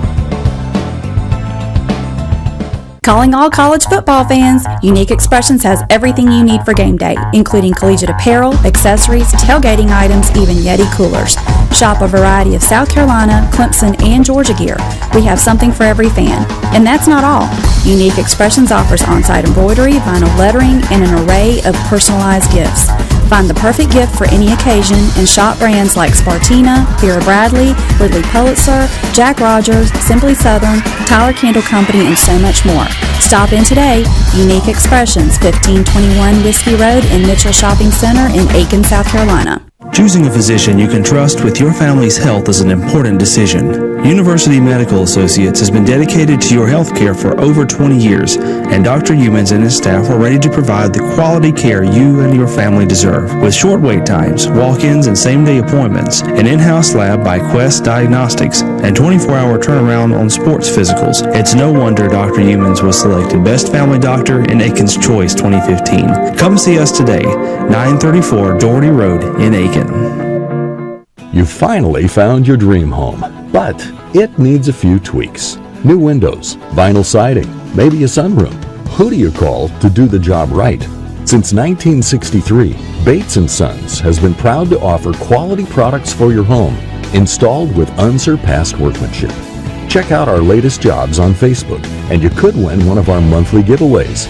Visit our showroom on Vaucluse Road, or call 803-648-3581.